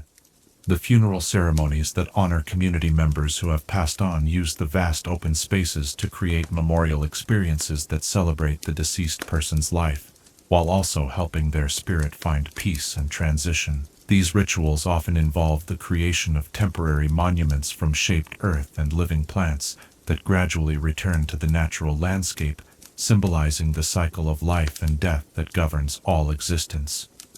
The diplomatic ceremonies that establish and maintain our relationships between different communities use the neutral territory of the open grassland to create meeting spaces where representatives can negotiate agreements without the complications that might arise from meeting in any particular community's territory. These diplomatic gatherings often include elaborate ritual exchanges that demonstrate respect and good intentions, while also establishing the magical bonds that help ensure treaty compliance. As dawn approaches, and the first light of sunrise begins to illuminate the ceremonial ground, the night's rituals reach their conclusion with closing ceremonies that give thanks for the magical energies that have been channeled, and ensure that all participants return safely to their ordinary consciousness. The transition from the heightened awareness of ceremonial participation back to everyday life requires careful management to prevent magical disruption or disorientation. The legacy of Grassland ceremonial traditions continues to influence magical practice throughout the wizarding world, though their contributions are often overlooked by those who assume that the most important magical workings take place in formal institutional settings. The emphasis on community participation, the integration of natural and cosmic forces, and the recognition that the most powerful magic emerges from cooperation rather than individual achievement, all offer valuable lessons for contemporary magical practitioners. These remarkable ceremonial traditions remind us that magic is most meaningful when it serves purposes larger than individual advancement, connecting us to our communities, our environment, and the greater cosmic forces that govern all existence. The Grassland ceremonies demonstrate that true magical power comes not from dominating or controlling natural forces, but from learning to work in harmony with the vast rhythms that connect earth and sky in an eternal dance of creation and renewal.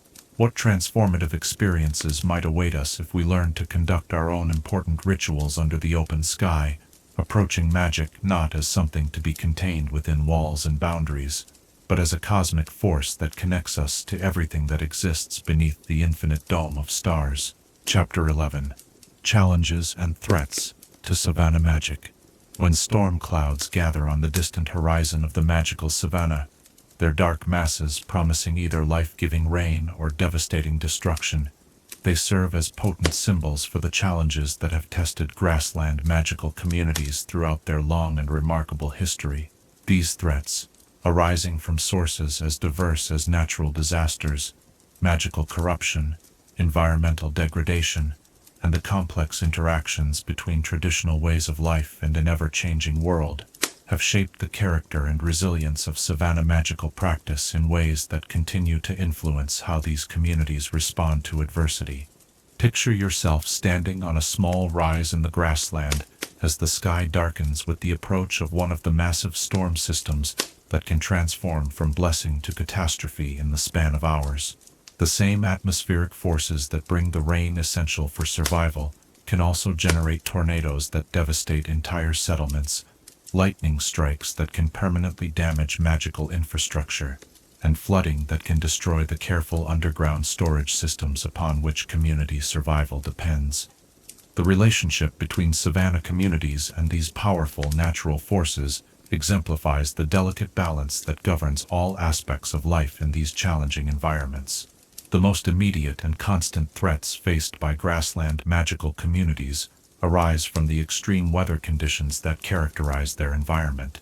The seasonal cycles that bring both abundance and scarcity create periods of vulnerability when communities must survive on stored resources while facing atmospheric conditions that can range from scorching heat and desiccating winds to sudden, violent storms that can appear with little warning across the vast open spaces. During the harshest periods of the dry season, when temperatures soar and humidity drops to almost nothing, the magical energy fields that permeate the grassland environment can become unstable and unpredictable. Spells that work perfectly under normal conditions may fail catastrophically when attempted during these periods of atmospheric stress, while the magical creatures that normally provide essential services to human communities may retreat to distant areas where conditions are more favorable. The drought cycles that periodically affect grassland regions present challenges that test every aspect of community resilience and magical innovation. These extended periods of scarce rainfall can last for years, forcing communities to implement emergency conservation measures while also maintaining the magical workings necessary for basic survival. The psychological stress of uncertainty about when normal conditions will return can be as challenging as the physical hardships of resource scarcity. Imagine living through one of these extended drought periods, watching as the landscape around your community gradually transforms from verdant grassland to parched earth, where even the most hardy magical plants struggle to survive. The daily routine becomes focused on conservation and careful resource management, while the community's magical practitioners work continuously to maintain the atmospheric modification spells that provide minimal water collection and protection from the most extreme heat. The magical corruption that can affect grassland environments presents threats that are often more subtle, but potentially more devastating than natural disasters. These corruptions, which can arise from improper magical workings, contamination from external sources, or the gradual accumulation of magical pollutants, can disrupt the delicate balance of magical energy that supports both human communities and the broader ecosystem. One of the most insidious forms of magical corruption occurs when the deep roads, the invisible magical currents that serve as transportation and communication networks, become contaminated by hostile magical influences. This contamination can spread along the entire network, disrupting transportation, communication, and trade, while also affecting the magical practices that depend on access to these energy sources. The detection and remediation of such corruption requires specialized knowledge and techniques that may take years to implement successfully. The encroachment of non-magical development and the expansion of mundane agriculture into traditionally magical grassland areas represents a growing threat that challenges the very existence of many Savannah magical communities. As mundane populations grow and technology advances, the pressure to convert magical grasslands to conventional agricultural use increases, threatening to destroy ecosystems that have supported magical communities for thousands of years. This pressure is particularly acute in regions where magical and mundane communities exist in close proximity, creating conflicts over land use that require delicate diplomatic solutions. The magical practices that maintain grassland ecosystem health may appear to mundane observers as wasteful use of potentially productive agricultural land, while the conventional farming techniques favored by mundane populations can disrupt magical energy flows and destroy the habitat required by magical creatures. Picture yourself serving as a diplomatic representative, trying to negotiate agreements that protect essential magical territory, while also addressing the legitimate needs of expanding mundane communities. The conversations require not only political skill, but also the ability to explain magical concepts in terms that non-magical people can understand and appreciate, while also finding creative solutions that benefit both magical and mundane populations. The loss of traditional knowledge represents one of the most serious long-term threats to grassland magical communities, as the complex skills and understanding required for successful life in these environments can be lost within a single generation if not properly transmitted. The oral traditions that preserve essential knowledge about navigation, weatherworking, creature communication, and magical plant cultivation require continuous practice and repetition to maintain their accuracy and completeness. The challenges of knowledge preservation are compounded by the natural dispersal of young people, who may seek opportunities in other regions or different types of magical practice. While this movement of people helps prevent isolation and provides valuable cultural exchange, it also creates the risk that specialized knowledge may be lost if not enough young people choose to master the traditional skills essential for grassland survival.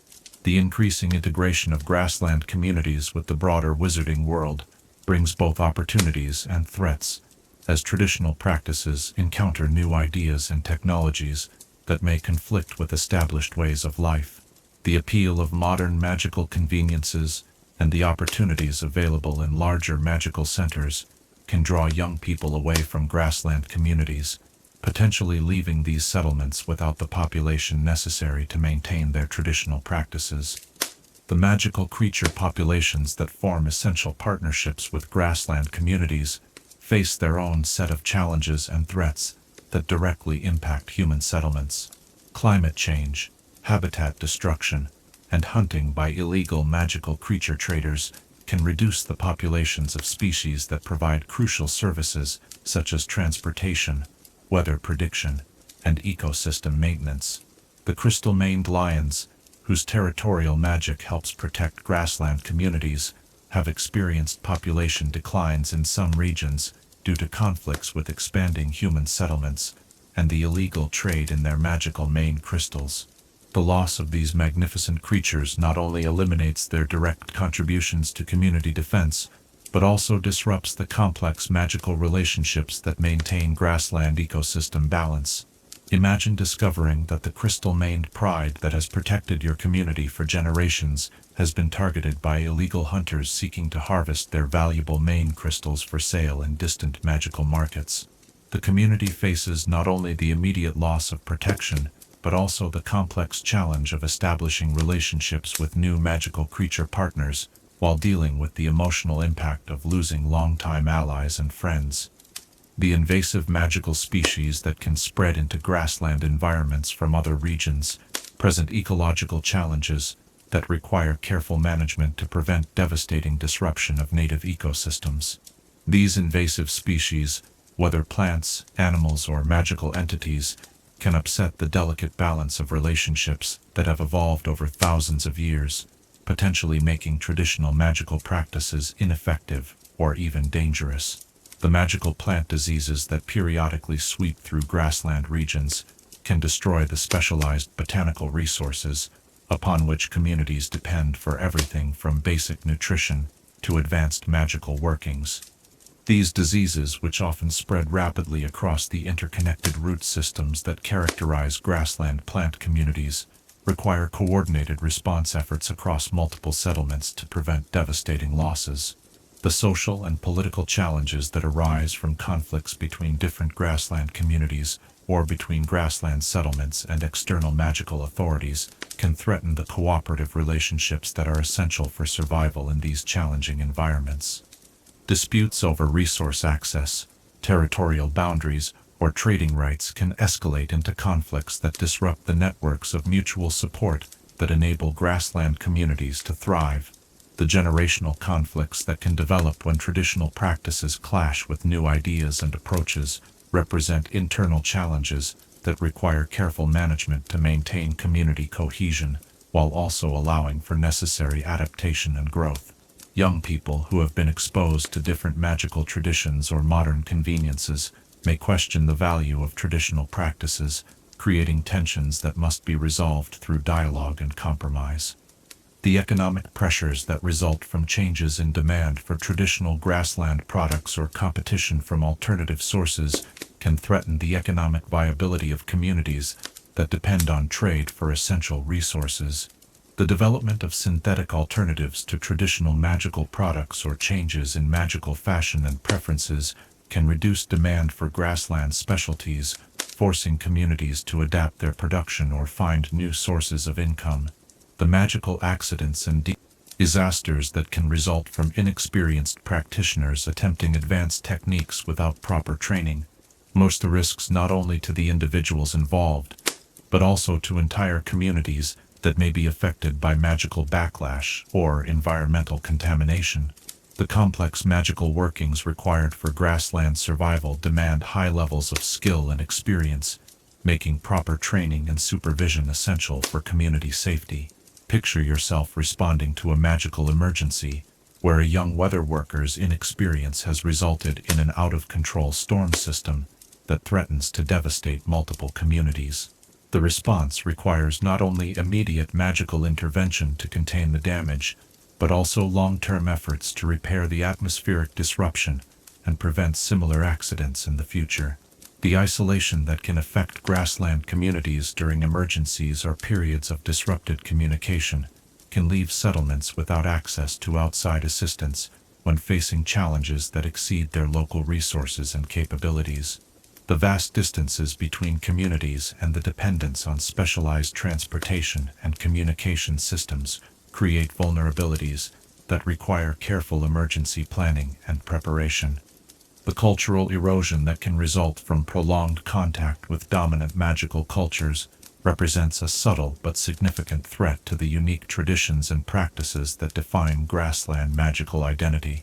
The pressure to adopt mainstream magical practices or to abandon traditional ways in favor of more widely accepted approaches can gradually weaken the cultural foundations that support grassland magical techniques.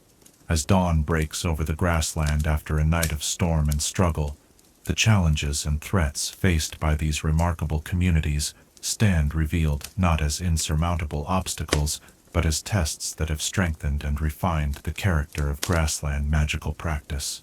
Each challenge, met and overcome, adds to the wisdom and resilience that enable these communities to continue thriving in one of the most demanding environments in the magical world.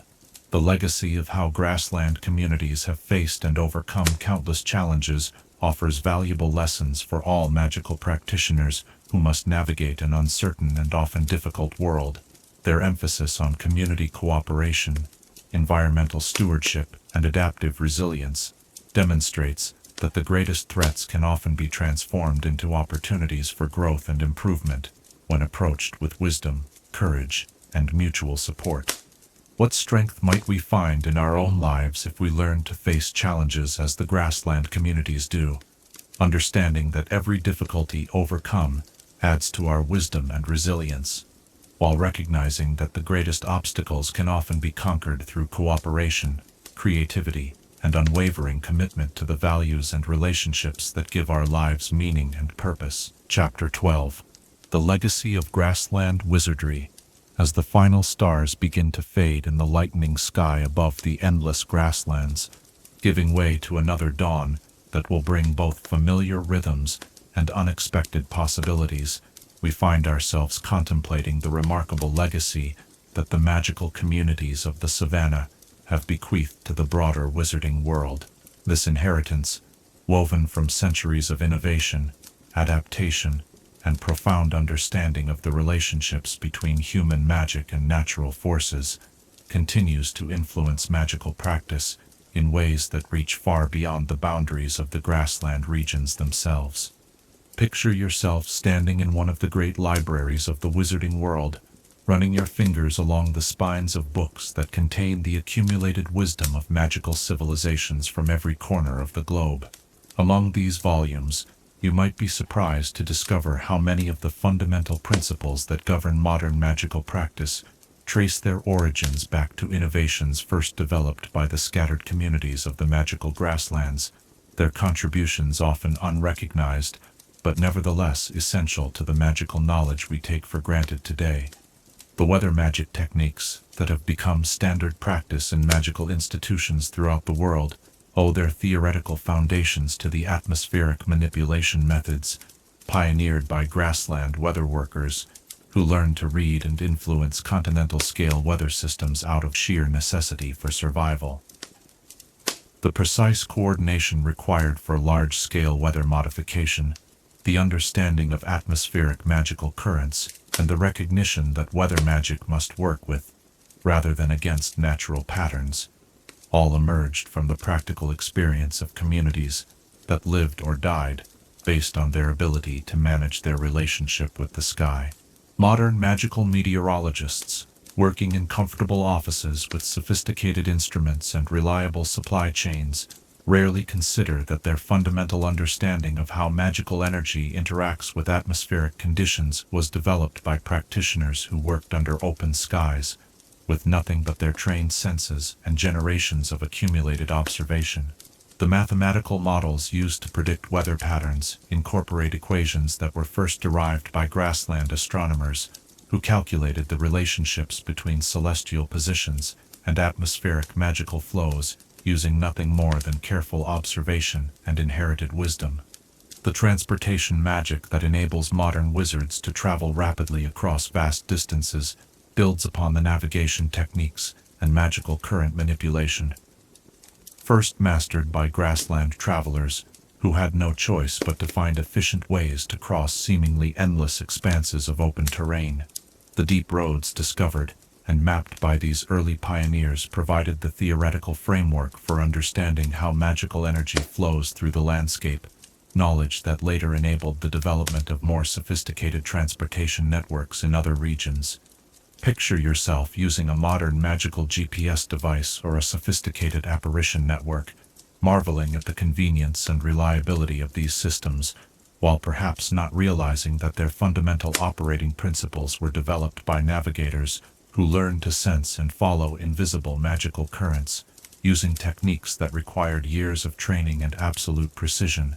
The safety protocols that prevent apparition accidents, the routing algorithms that optimize travel efficiency, and the emergency procedures that can guide lost travelers to safety, all incorporate wisdom originally developed by grassland communities, whose survival depended on mastering these skills. The architectural innovations pioneered by grassland builders continue to influence magical construction throughout the wizarding world.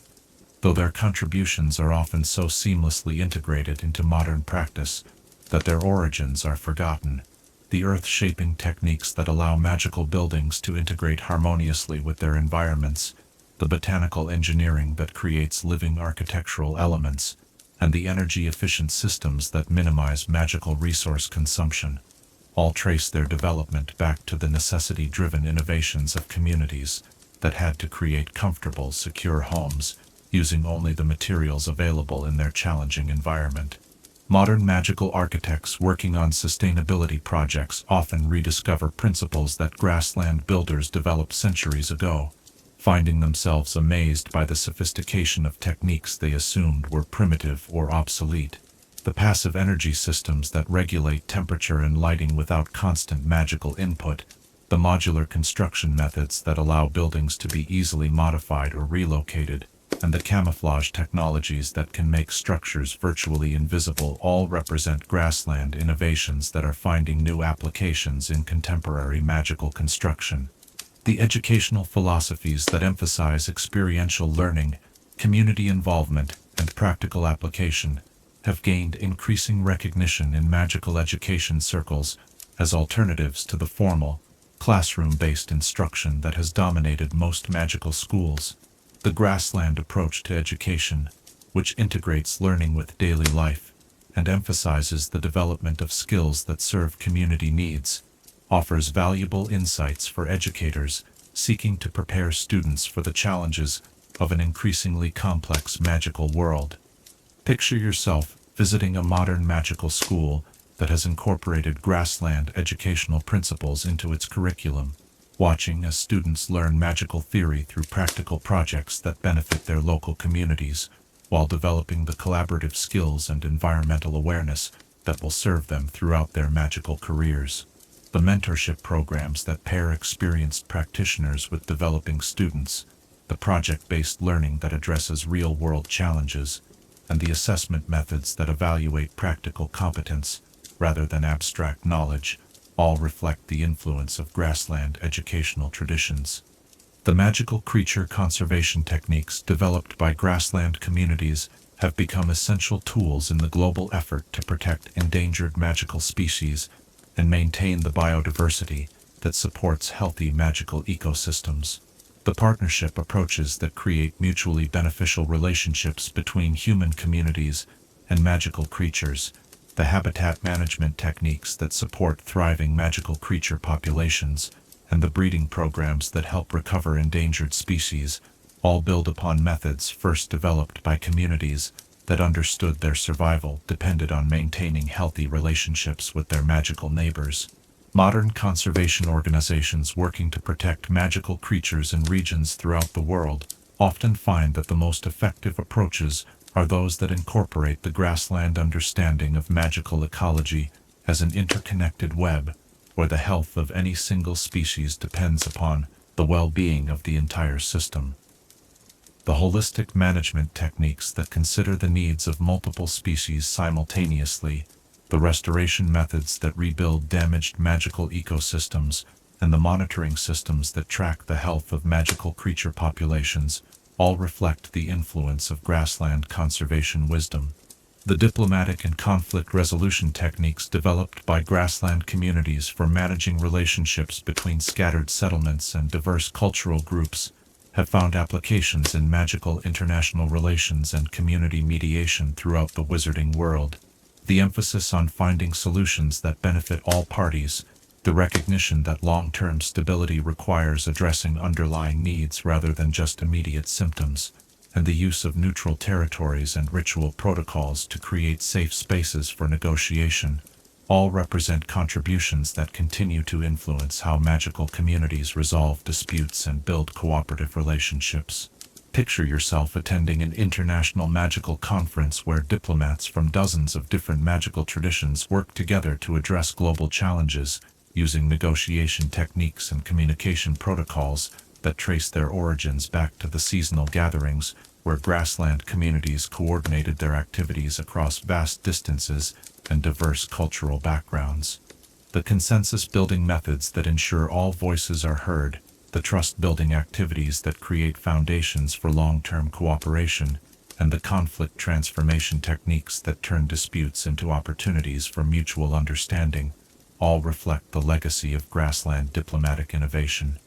The sustainable resource management practices developed by grassland communities offer crucial insights for addressing the environmental challenges that face the magical world. In an era of increasing population and resource consumption, the careful balance between use and conservation that characterizes grassland resource management, the community-based decision-making processes that ensure resource allocation serves long-term interests, and the technological innovations that maximize efficiency while minimizing environmental impact, all provide models for sustainable development that could help address some of the most pressing challenges facing modern magical society. The spiritual and philosophical traditions that emerge from life in the vast open spaces of the Grasslands continue to influence magical thought and practice throughout the wizarding world, offering perspectives on the relationship between individual magical practice and cosmic forces that challenge more anthropocentric approaches to magic. The understanding of magic as a natural force that connects all living things, the recognition that individual magical abilities are most meaningful when they serve purposes larger than personal advancement, and the appreciation for the subtle rhythms and patterns that govern natural systems, all represent Grassland contributions to magical philosophy that are finding new relevance in contemporary magical thought. Picture yourself participating in a modern magical retreat that incorporates Grassland spiritual practices, experiencing the profound sense of connection and perspective that comes from magical work conducted under an open sky, where the boundaries between Earth and cosmos seem to dissolve. The meditation techniques that use natural rhythms to deepen magical awareness, the ceremonial practices that connect individual intention with collective purpose, and the philosophical frameworks that understand magic as participation in cosmic creation, all reflect the enduring influence of Grassland spiritual traditions. The artistic and cultural traditions that celebrate the beauty and power of natural landscapes continue to inspire magical artists, musicians, and writers throughout the wizarding world, offering alternatives to the urban and institutional perspectives that dominate much of magical culture.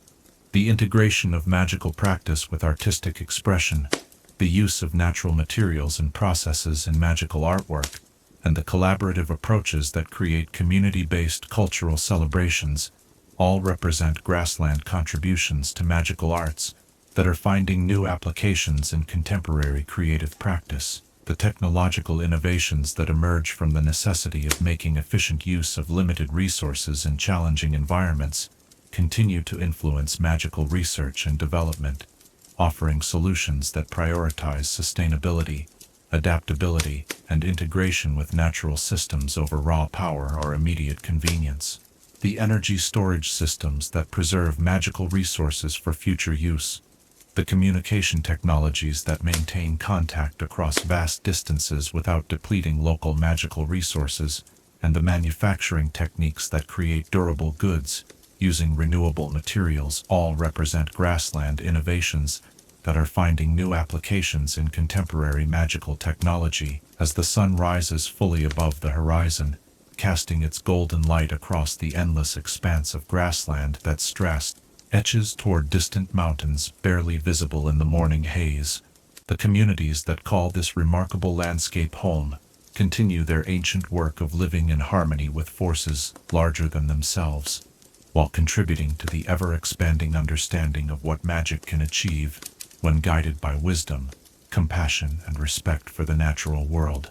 The children who will inherit this legacy are already learning the skills and developing the perspectives that will carry Grassland magical traditions into the future, while also adapting these ancient practices to meet the challenges and opportunities of a changing world.